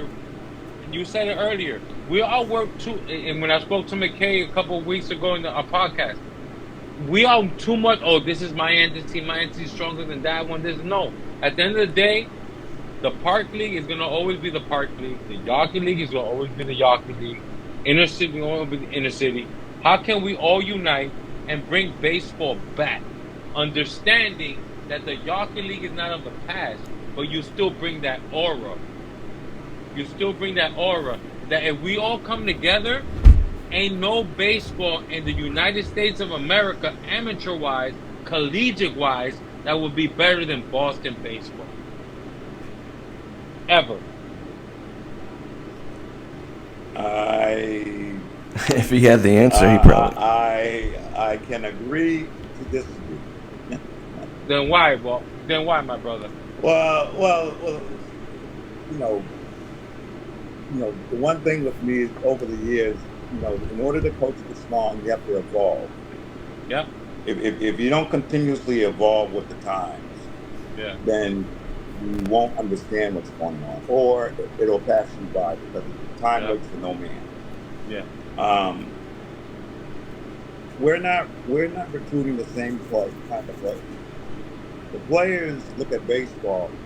You have some who love the game, which is a smaller minority now, even smaller than it was before. Then you have a lot of the rest of the players. Baseball is just a hobby. It's just something they're doing because they're friends or somebody else. How do we get back the love of the game? Well, first thing, this generation doesn't love sports. They don't, man. It's like it's a class. They only want to put so much time. Yeah, they're entitled. They're entitled. They want to be good, but they don't want to put the time in to be good. So I don't know how you're going to be good if you don't put the time in to be good. I had kids who didn't know how to slide this year. And I was just like, how do you not know how to slide? Yeah. Are you kidding me? Like, that was the funnest exercise, and they just had no idea how to slide. But listen to what he's saying. The attention to detail is not the same. It is not the same. And I think, like, this generation now, they get bored more than ever. Yes, they do. Like, it's like, my daughter said, I'm going to take a shower. It's boring. Girl, you're going to wash your ass. Like, what are you talking about? It's boring. What? It's like, I'm telling you, if you don't understand this generation, that's what I'm saying. Like, Ed, how can we fix this? But Ed's hitting the nail on the head. This generation is cooked. And we can only try so much to try and keep this train going. But I feel like if we have that entity behind us that is this generation is hard enough to get to, so the other side, we got to stick together and come together to make sure we can keep this thing going. Because in the past, from what I've learned, talking to all the heads of all these leagues, they spend so much time trying to take teams away from each other and be the best. But at the end of the day, this is Boston baseball, and we are all Boston baseball. So how can we come together to make sure that when we're gone, the game of baseball still continues to thrive in our area? Because if we, like, one thing we've learned, there's no baseball like Boston baseball. Absolutely. Well, some of the things. Well, the generation thing that's hard to beat. Yeah. But within that generation, they're still gonna find the 1 or 2 or 3 or 4 or 5 kids or 8 kids. You still have to, you take those, you work with those kids. The ones that want to work, you got to work, and then hopefully, because nothing lasts forever. There's going to be a change back. whether it's going to be in our lifetime or there's going to be a change back. Yeah. So, working together, everyone. But Ed, what I want you to understand is like you're a big factor in all of this, my brother. And I need you to understand that. No matter if you feel like, oh, my time is done, like I've done my work, but now is when it started, Ed. Ed, you are one of the big dogs out here, Ed. And I'm coming from me that now I'm a big dog out here, and I look up to you, brother. Mm-hmm. And one of my best friends is one of your close friends too, Bebo, Brandon. Yeah. And we always talk about you. And I'm like, my man Ed gotta get the flowers out here because you're a big timer out here. And I think it's our duty to make sure that we make sure that all this shit comes together, even though we can't change everything. But we can change this realm. And this realm right now is fucked up, bro. It's fucked up because everybody wants to worry about themselves, and we're not worried about the bigger picture. It's the kids, it's the teenagers that we're trying to get off the streets. We're trying to give them an opportunity to play baseball, and if they're not going to learn from you, my brother, that I learned from you, and look what I created. And if it wasn't for you, I would have never created what I did, bro. And we need to respect people like you, and we need to learn from people like you. So Ed, what's your thoughts on what Omar's done with the CHBL and growing that league? Well, I'm always out there. I went through quite a few games. I've seen the championship game, and we need more leagues. We need more opportunities for players to play because everybody's not the same level, and our players need more baseball. They need to play more. Let me just back up a bit. I got to back up a bit. When I was maybe if people can hear this could be when I grew up in Boston, we played a lot of kids. We played baseball. We go out there and play. If it was baseball season, we go out there and play baseball 7, 8, 9 hours a day. Yes, we played the game 10 hours a day. Bro, we was outside. Mama used to be like, yo, come inside. Yeah. What the fuck? Yeah. We would take a break, go home, eat, come back, continue to play. I grew up in Franklin Field. In Franklin Field, there was a gentleman, I can't remember his name at the moment. He had the keys to that. This is when Franklin Field first got lights in the late 70s, early 80s, late 70s. He said, you kids are always out here. I'm going to let you kids have it. Uh-oh. Sorry. Did we lose someone? You still there, Ed? But I'm still here, but... Okay. There he is. He's here. You're in a different spot now. But. Yeah, so I said, I'm going to... So he gave us the key to the lights. So we used to play baseball during the day. We'd go home, go to bed, come back out at midnight and play till the morning time. And this went on for a week, and all of a sudden the parents were like, where are these kids? All the parents, they got upset because they didn't know. We were telling them, we were playing baseball 2, 3, 4, 5 o'clock in the morning. We're saying, no, you're not. You guys are out doing something else. So then one night, all the parents came out, and they seen us playing, and they couldn't believe the whole neighborhood was out playing baseball overnight.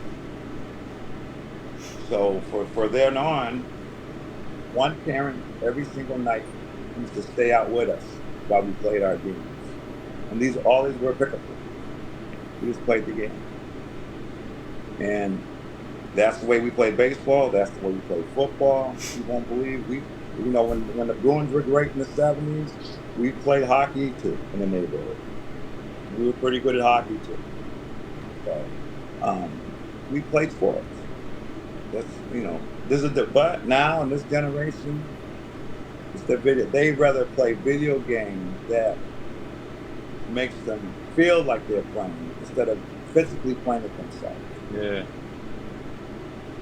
And now with virtual reality, it's like Virtual reality, yeah. Dan, I know you asked me, like, who is Ed? Ed is a legend out here, man. I guess so. And I want you guys to understand that Ed is a legend out here. Hall of Famer, right? You a Park League you in the Hall of Fame?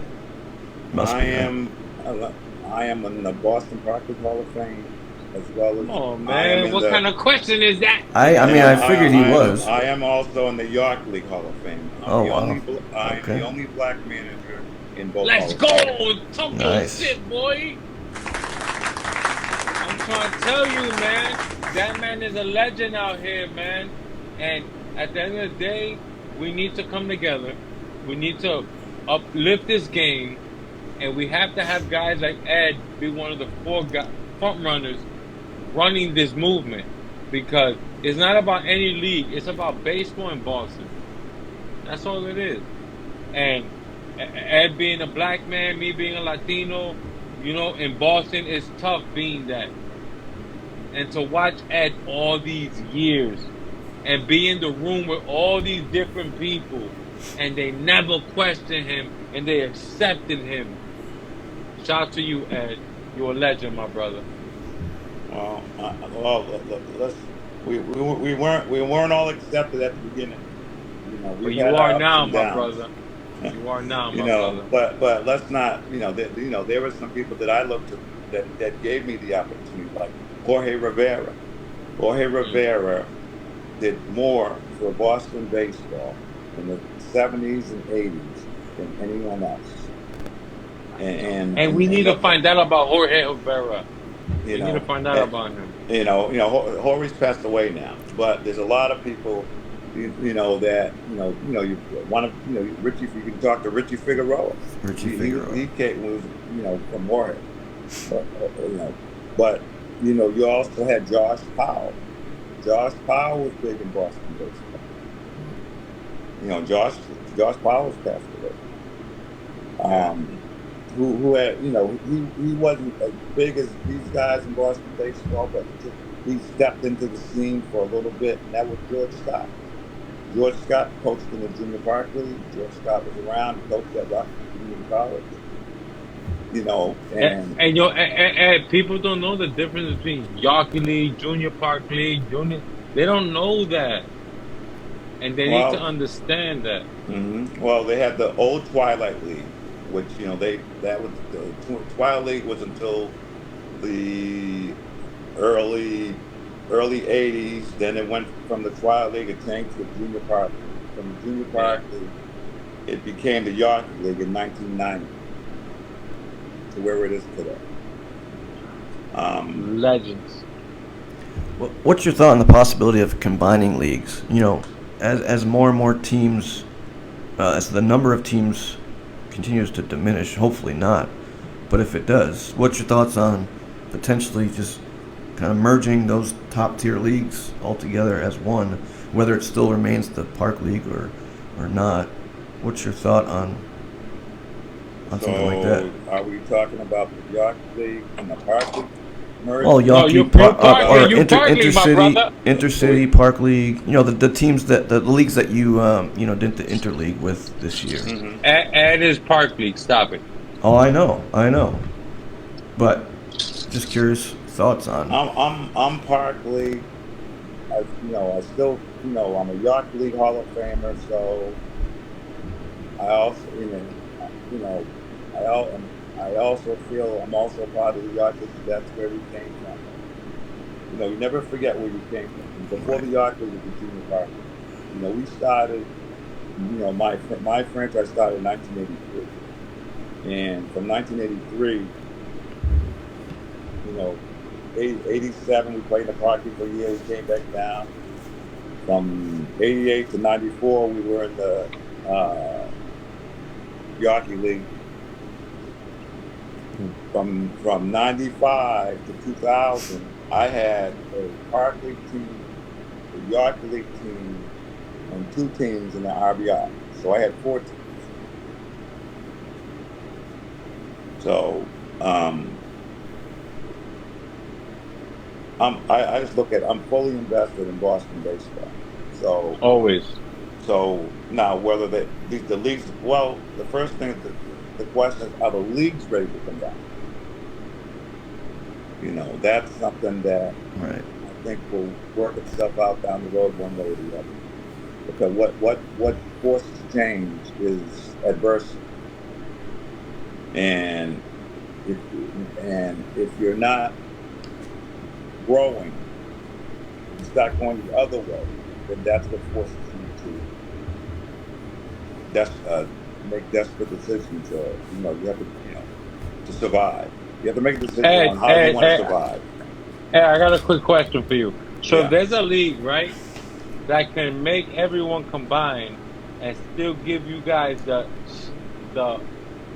publicity that you guys deserve because you guys are the mecca of Boston baseball, can it work? Would it work right now? The CHBL is asking. The question is, would it work right now? Omar Ortiz is asking. I'm kidding.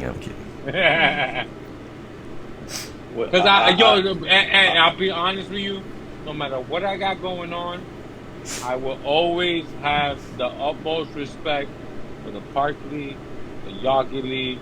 You guys are my role models, and I would never do what I'm doing to ever like jeopardize what you guys got going on.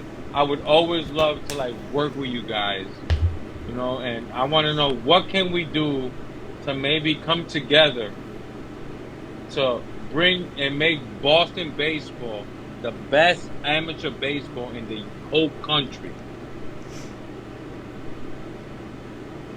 That's a good question. I'm not sure I have that answer.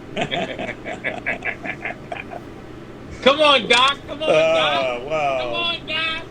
That's a tough question. Doc? Well, first thing is, Parkley is still going to stay by itself. They're not ready to give up anything, and give up where they stand. York League is fighting to, they do a great job in marketing. They're also, they're going to do whatever it takes in order to survive right now. Interleague play is good for all of us, and it may help some leagues, survive a little better. But it's something that we needed a shot in the arm in baseball. You're not muted, and Angie. I think interleague play is what gave, I this can't year hear you, was really good. You're unmuted. Sorry. Can't hear Angie. Are your earbuds dead? This year was really good baseball wise. So let's see. I think we need to make some improvements in interleague play, and then maybe have one champion. But Can the CHBL join that interleague play? That's a good question. So That's a good question. So you said the Yawkey League advertises well, and it got me thinking. And this is how I felt for some time now, but I feel like a lot of these leagues don't do great marketing. They're not using social media to their advantage, and I think Omar's been doing a great job of that with the CHBL, like getting with the times and posting stuff on social media, making videos, pictures. I think Omar's done a great job with that with the CHBL, but I feel like a lot of these leagues do not do enough when it comes to social media and advertising and getting with the times. That's personally just how I feel. And I would say you're absolutely correct. I think the park needs to do a better job in marketing itself. Because there's kids now that don't even know. It just reminds me of when I was young, that I didn't know about the Boston Park. And now we're going back around. It's like coming full circle. Now we're back to the same place, where there's a lot of kids who don't know about the Boston Park League. Ed, so we need to collaborate. Yeah. So we need to. As for my team, I'm always, I put everything up my team does on social media.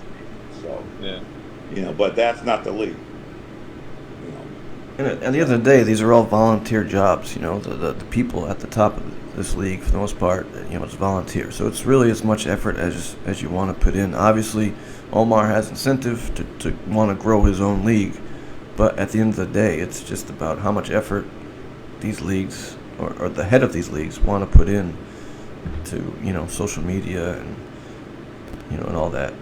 So, sorry, Angie. No, but to me, it's like, if I see like the Park League and all these leagues it's gonna make us want to get better and all this, because like I'll ask these guys to have an all-star game, let's do this, let's do this, because at the end of the day, even if we think we have the best team, we'll play the Park League. They might kick our ass. Yaki League, they might kick our ass. But we're offering these games to bring a different light to the Boston baseball games of amateur baseball. At the end of the day, it's not about the Yaki League, not about the Park League, not about the Swedish. It's about the whole Boston baseball, and that's who we are. We're all Boston baseball. So how can we bring the essence back? I think that EMAS tournament we've talked about. That EMAS tournament needs to be brought back. And Ed, you gotta make it happen. Ed, make it happen. I'm sure he's been involved in a couple back in. We're playing interleague play now, so. No, now, but Ed, interleague play is different than EMAS tournament. Oh, true. Because EMAS tournament is the league pick their best team, and you guys play each other. Correct. The inner city game, all that stuff is okay. I got this guy's gonna play this guy. But if you put the best, that's gonna bring back that essence to Boston baseball, man. Hopefully. But you guys don't want to do it. I didn't say that. I know. But and what I've noticed is like everybody wants to be like, this is mine. No, this is ours, man. Listen, ain't nobody gonna destroy the Park League. Ain't nobody gonna destroy the Yaki League. Ain't nobody gonna destroy the CHBL. Nobody's gonna destroy our leagues. We need to come together and compete against each other, because it's gonna benefit our industry. It's gonna trust me, it's gonna benefit us. But if we're scared to face each other because if you beat me, I am lesser than you, fuck that. No, we're out here. We're doing different games. We're bringing excitement back to the game. And that's what we got to go back to. Hey. Unless you guys are scared to lose. Hey, I'll say this. I play to win. I don't play not to lose. So that's not in my. That's not in my DNA. I feel like you guys are scared to lose, Bobby. Hey, that's not in my DNA. Hey, Andrew, you still muted? But Ed, I think that's what we're missing, the competitive juices. She's still muted. I'm not. Well, us playing each other for competition wise, I don't think that's not an issue. That's not the problem. That's not a problem. With us playing each other competition wise, is that going to excite the young kids enough for them to start playing sports? Because that's the real. That's where we want to get to. Ed, think about this. If we're all playing each other, and at these games there's 100 people, 200 people watching this game, how is it going to change everything? You're saying 100, 200 people at the game when we used to have 2,000. Yeah, but that's crazy. That's crazy. You got to start at a couple hundred now, bro. You got to start somewhere, Ed. You got to start somewhere, no doubt. Ed. Right now, you got 5-10 people watching these games. Yeah. But if the games matter, and then you got we got girlfriends. Bring you back in, Ange. You can hear me now? Yes. We have Oh, girlfriends. sweet. Okay. We have girlfriends and parents. Wait. What about girlfriends? No, Ed. What about it's a different time. Our fans. Well, Omar, the World Baseball Classic, didn't you have like over 100 people? This is what I'm trying to tell Ed. It's different now. It's different now, bro. It is different now, Ed. Like, Oh, it's yeah. not how we We- grew up again. Like, you got these teams that have people, 40, 50 of them gonna come to the game just on their Yeah, side. yeah. No, people, people come out to see us play. Don't, you know, we can do something like that. That's not something, we can do something like that that'll bring some Fine. excitement to our individual fan bases. Yeah. So Angie's Now, usually now from our individual fan bases, can that excitement trickle down to the younger ones? so I'm gonna Angie's keep usually going our back to that. Angie's usually our one fan at our 38 plus games. So, Ange, how do we bring more fans? I know you love baseball, but Well, so to be honest with you, I think one of the things that's missing in baseball that used to be there was that, like, when I was a kid and I played, adults in the neighborhood would honestly come by and, like, say stuff to us or, like, join in. I think that if we want fans, or if you guys want fans, you guys got to go to their games, because there's nobody at their games either, right? So when I'm umpiring, like, a JV, travel ball, it's just their parents. But could you imagine if, like, an entire, like, Padres team or Red Sox team went to go cheer them on? Are you kidding? They would show up. You show up for the people who show up for you, right? And so if it's going to be community, it's got to be community. It's got to be family. Well, I agree with you totally. Well, here's the thing now with our teams. Our teams are not all from the same community. Our teams are from everywhere. Mm-hmm. So, but if you play in that city, right, you do essentially become a part of that. Correct. That community. Correct. Especially if you want to grow there. And I say this, as also being like a child psychologist, right? Like, kids will show up for adults that show up for them 100% all the time. Maybe. No, she's right, bro. Nowadays, if you can set something up and make sure you have a spectacle for people to show up, this is why I tell you, if we have an EMAS Classic now, the EMAS Classic will be the best tournament in Boston history. Because now that you got players and you got people that are going to put time behind all of this to make sure this tournament is the best tournament ever. Where are you? Where'd you go? I got internet issues. Sorry, I cut out my bad. That's all right. Let's not forget we've had an Eastern Mass. Yeah, but Ed, the EMAS tournament you had before is not the one you have now with all this technology. No, the one we had before was just you got to realize we just stopped playing just before the pandemic. But everything went on hold. Yeah, so. But Ed, now we got the best technology. We can get videos live. Yes. It'll be a spectacle. It'll be a spectacle. But we don't want to get together and make sure we do that because everybody's worried about their own entity when we should be worried about the game of baseball. How can we bring it back? And bringing it back, let's unite. Trust me, it'll work. It'll work, Ed. You have to do like a Sopranos, like head of houses or head of families type thing, yes. So bring the horse head to the table, right? And then you all talk about what you're gonna do, right? Yeah. hey. I'll bring Somerville. Yeah. Hey, look how many meetings we have to do the.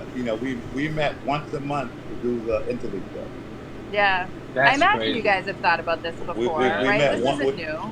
Yeah, and there's a lot of egos involved. I think this could be awesome, though. You have like a live draft, picking the best players in each league, the administrators of those leagues. Like you could blow this up. Actually, it's just a matter of getting everyone on board and doing it. And if you give me the green light, I'll make it happen. Oh, you were talking to Walter. Walter could give you the green light. No. Ed, you're talking to me. You give me the green light, I'll make it happen. You were hey. I'm talking to you. Understandable. And I think what we would have to do first is first thing. The first thing that's on the table first is we have to make sure we're doing interleague play this year. So you gotta throw the We have stuff that's already on the table before we you get gotta to throw it. this. Ed, you gotta Before we throw get the to an Eastern Mass CHBO. Clinic. You gotta throw the CHBO in that schedule. You know. So you're on the board. Play, Ed's on the board How now? many teams are in the CHBL? what do you mean? Ed, we played the North Shore League. We beat them 10-1. Oh no, hold on a second. Yeah. You're talking about the Eastern Mass. No, we beat the All-Star North Shore League. We beat them 10-1. Yeah, CHBL to the interleague play was. Yeah, CHBL, we kicked their ass. Yeah. And we'll kick your ass too. Be careful. Big talk. Be That's careful big now. talk. Hey, you know I Be love you, careful. Bubba. Someone's getting a horse head. It's always respect, Papi. Yo, my brother, it's always respect, because I love you, brother. Yeah. I'm just being out. And Bima will tell you too. Hey, that don't bother me whatsoever. You know, gotta make it happen. You know, I can't talk for the park. I can talk for my team. Ed, let's make it happen, Ed. Trust me, Ed, it'll be fun. Yeah, we will see. And we can get some sponsors, you know what I mean, to pay for everything.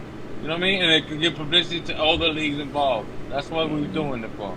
We're doing it for publicity for all of us. All right. And where's the venue going to be? Hey, when we beat your ass, you let me know. Where's the venue going to be? I'll tell you, Monin Park has been. I've been. No. We all have connections. We good. We'll figure it out. Yeah, Boston, I think that's the least. I'm meeting with Paul next week. I'm saying you know, venue, you would have to, if you really want something that's going to be big like that, you need to play it where? Fenway Park. Oh, I mean. Well, Yucky League used to have their All-Star game there, right? I think we can. I think if we, I got a couple of people that I can talk to, and I know you guys do. If we show them what we're really trying to build, they'll make it happen. At Fenway Park? At Fenway Park. At Fenway Park. Don't start For less than 30 like grand? that. We're not the Savannah Bananas. It's a possible venue. This is 100% guaranteed we could do it if we come together. Don't be doing guarantees. Don't start there. Ed, I'm gonna send you a text. I'm gonna send people a text. We'll make it happen. I promise you. Because it would be the best thing for Boston baseball. Yeah, we could do all our in Boston Lasher. baseball. But that field's kind of a dump now. Fenway? The Lasher. Johnny Mack suggested we do. We're talking about Fenway Park. What the No, fuck I know. are you at? Johnny chimed in and said the Lasher. I think we're more likely to play at UMass Boston. Yeah, I mean. Hey, it's all right. It's still a nice field. It's still it's Fenway, same dimensions. Saying, you know. It's still a nice field, and we can make it happen because, trust me, we got the talent. You guys got the talent. I'm gonna make some calls. All right. Ed, before we let you go, Ed, how can we bring this game back together? Well, the first thing to bring it back together is you got to get all the heads together. Okay. You get the Stars together. You get the Next Level together. You get the Southern Astros together. You get the South. Can we get the Southern Astros together? You got to get that. You got to get. You start there first. The ones that are, there's a lot of, you got there's a lot of groups. There's a lot of groups. BU's a nice field. Shout out to Carl Rodriguez. Listen to my guys. I got Carl Rodriguez on the chat. I got my man, the legend, Ed Neal, here. And we have to listen to them because those are big intricacies of the game that we love in Boston. And we need to all work together to make sure once we're gone, this game continues to strive. Absolutely. So how can we work together, Ed? And if you want to send me a DM or send it to Dan, send it to me. Fuck Dan. Dan don't know what's going on. I love Dan. But you already know, Ed. Listen, we have to work together, my brother. We have to work together, my brother. And let's continue this game because there's so much talent out here. and everybody's worried about themselves when we should be worried about the players. Well, That's what it's about. That's because money's involved now. Everybody's worried about the almighty dollar. Not Fuck the about money, kids. man. How much money is involved? The money is what helped the kids not play. That's crazy, and you're right. Because we have numerous kids. We have numerous minority kids that can't afford to play baseball. Amen. And some of the best young talented kids are not given that opportunity to play. We're losing players because of money. Yep. That's a whole nother group. Yeah, it's crazy what these AAU programs and everything else, travel ball, what they charge. It's crazy. Bananas. Yeah. And we got to link up, bro, because Yeah. I understand where you're coming from, my brother. Mhm. I created a platform that my platform is for us. Period. One thing I do have to say, since we do AAU, and I said 25 years ago, when AAU first started, because it was about money. Nah, it should never be about money, bro. I said 25 years ago, AAU was going to be the death of sports. Yes. And now, 25 years later, AAU is falling apart. And now, what are we left? With? How many kids? Of course, the top of the best players had the opportunity to play AAU, and they didn't pay. But the kids that the late bloomers, the kids that became great players later on in their careers, they didn't get that opportunity. So a lot of kids were left out. Lots and lots of kids were left out. Hands down. And so we gotta make sure we can help those guys. We took the less talented kids that end up playing, but they weren't as good as players. Yeah. And that damaged sports. And that happened in baseball, and that happened in basketball. Ed, I'm one of them. Ed, you cut me. He's over it though. He's over it. No. Listen, he cut me. But I know. Ed, I knew the players you cut me for. I'm like, I can't fuck with this guy. Well, let me go back to those places. Two players I cut to were Mike Ross and Sandy Gonzalez. Oh, and both Sandy Gonzalez and Mike Ross are both Boston Park Hall of Fame. Well, there you go. You got cut for 2 Hall of Famers. No, but this is what I told you. Like, when I say, Ed's like, Omar, I got these guys. You play their positions. He's like, I love you. You good. You always smiling on the field. I'm gonna send you to the BNBL. That's what he sent me. And I'm like, I get it. To this day, I know. And you miss Sandy too, bro. Sandy Gonzalez. That's what I said. Okay, I'm telling you, Sandy. That man is one of the best players I've ever played against. Oh yeah, he's or good. Play with or practice with. So when he said that, I'm like, all right, coach, just get me into a team somewhere I can go play. Like, I want to play. I mean, I love that you have legit tryouts. You still do that to this day? I still do that to this day. That's fantastic. I would give any player an opportunity to play. That's dope. No matter where they come from. Yeah. No matter what color they are. Because one thing I always promise, when I started my team, a black player or a minority player will always have the opportunity to play in Boston baseball. And for 41 years, that door has always stayed open. And hopefully, I'm not sure how long I'm gonna be here. First thing, I'm not ready to retire, so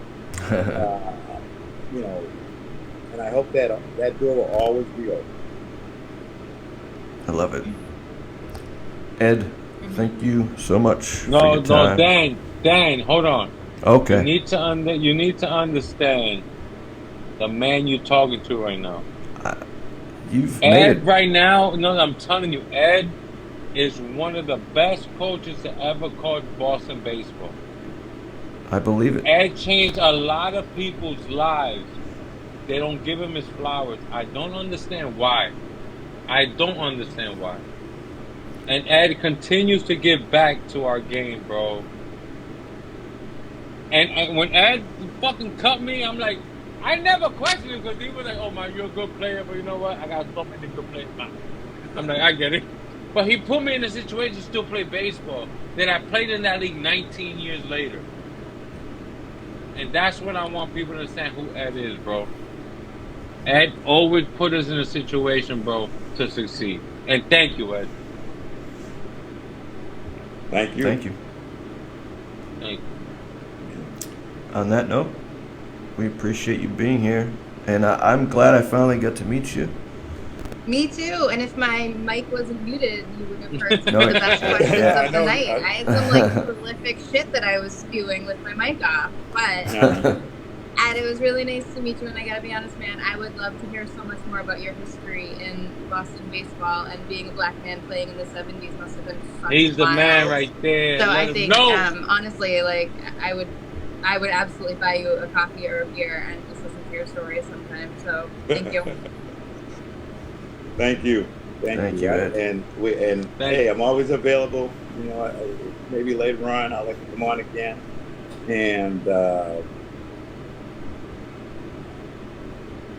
I'm always around to talk baseball. I love Me it. Thank you, too. my brother. Thank you. I talk baseball all the time. Me too. Look at us. It never gets old. It never gets tired. No, it doesn't. That's why we started this. That's why we do it. Yeah. All right, Ed. Thank you, my brother. Thank you. Thank you so Thank much, Ed. you. It was wonderful to meet you. Yes. Have a I'm good gonna night. send some kids your way too. Some of my high school kids. I'm gonna send them your way. Yes. Oh, yes, there you go. yes. Yeah. I also coach baseball at Newton North High School. At what high school? Newton North. Newton North. Oh, man. I would have seen one of your games this year, but I didn't get to go. I was umpiring somewhere else. I was gonna tag along with my buddy Carl. Oh, okay. Oh So yeah. one of Carl. my- Yeah. yeah, Carl so- did do our game. Yeah, and I was gonna tag along with him, but then I had another game to do myself. Walter. Carl Rodriguez. No. Carl Rodriguez. Yeah. All right. But we'll be Thank around. you, Ed. Well, happy I'm around. holidays. And- Happy and holidays. Omar will keep talking. Much love, my brother. You know it's always love. Yes. All the time. Always a pleasure. All the time, my brother. Yeah. I got your Thank back you, to the Ed. death of me, bro. No Thank problem. you. All All right. right, Ed. Happy holidays. Hey, happy Happy holidays. Take care. Thank you. All right. Have a good night. You too now. Bye bye. The man, the myth, Miss the the fucking legend. Ed, you got a Good stuff. Good stuff. There he is. Yo. Oh, let me put Omar in the middle. All right. There he is. Oh, Episode Look at that. There we 4. go. Angie, thanks for filling in for Hey, Michael anytime. Terrio. He may not have a job when he comes back. Hey, but you know what? I'll be a pinch hitter for Terrio. I think There you go. tonight we showed love to those that put us in the situation we are now. I mean, I had so many more questions for Walter. I could have, Yeah, but Walter didn't Yeah. really want to hear your questions, bro. Yeah, I know. Walter I've only been was up in like, for you know 1 what? year. Who the hell am I? I'm here. But at the end of the day, like, I hope people that watch put yourself in the situation that they're in. As an umpire, as being one of the only black men to run Yeah. an organization Yeah, in Boston that's cool. Baseball for all these years. That's pretty cool. We had some iconic people on the show tonight. Mm-hmm. Yeah, I didn't know Ed or his history. Yeah. And I didn't realize you knew him as well as you did. Yeah, I know every. And shout out to Angie. She took over fucking Mike Terrio. It's a big shoes to fill. Yeah. Both, but No, it has no, to be not another really. horrible kid, though, right? I Like, don't know. no. Mike Terrio was iffy, but you did a great job. I feel like your Appreciate questions were on point. I feel like we gotta bring you on next week. Well, you let me know, I'm here. I don't care what Dan got to say. I feel like you gotta come on next week because you ask questions that were hard, and you actually were in tune with the conversation. And you bring another aspect that we don't, because we're two men, and you're a female. True. It's different. So thank you for coming on this Yes. week. Anytime. Thanks, Ange. You know, You're the Anytime. best. I think we have a great foundation to grow our show, and as long as people understand that we're here to unite us, not divide us, we'll be all right. That's right. And next week, we're going to have Johnny McDonald. I know he's got a lot to say. He's been blowing up the comments the whole show, so that should be a good interview. Johnny plays in the Lowell Angels. I know he also plays in your league, Omar, CHBL. Just won a title with the Angels in the BNBL. Won a title in the Field of Screams last year and the WBC. And he just won the championship with us in the fall league. Oh, he won the He's the fall. one who went through the fence, isn't he? No, that's Nick. Nick Oh, Godfrey. no, Godfrey. that was, never mind. No, Yeah. that was somebody else. Yeah, Listen, Angie, you're great. You're great. Don't listen to this guy over here on the fucking thing. You do No, great. it's Godfrey, right? Or Godfrey? Was Godfrey, it? yeah. Godfrey, yeah. Godfrey. Yeah. But That listen, could have been on ESPN, that catch. I- But I feel like Angie, you bring a good, like, different aspect to the show that we won't do because we're men, and sometimes we don't want to ask those questions, and it's gonna be a little iffy. And no, I don't want to. You know, politically correct type shit. But you understand the game, so that's Yes. what's perfect. Yeah. Like, who is this Yeah. girl asking the game? But she knows the game, so whatever I told the fuck you. she asks, I told you. listen. This is why Terrio Tell was me worried shit, about bitch. his job. You didn't tell me shit, bitch. Stop it. Stop it. I'm not kidding. Dan knows. I talk. No, people don't believe me, but I'm all baseball all the time.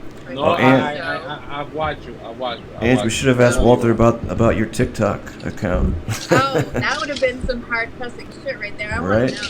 I Right. will ask next time. That's, So that makes she started a sense. TikTok as a female umpire, and she was told to take it down because supposedly there was coaches out there that complained about her So, having Andrew, a TikTok. you are your official third host. There you You go. let me know when you want me. I'll be here. Every week. Sundays at 8 Yeah. o'clock. Every week. I'll be here. Every week. It's signed, sealed, delivered. All right, guys. It All was right, really guys. nice to be on tonight. I appreciate all the love. Thank you. for Everybody helping go us to out. sleep. Yes. Thank you, guys. See you next Aye. week. Johnny Mac, thanks for watching, and we'll see you guys next time. Bye. Have a good night, guys. Peace. You too. Goodbye.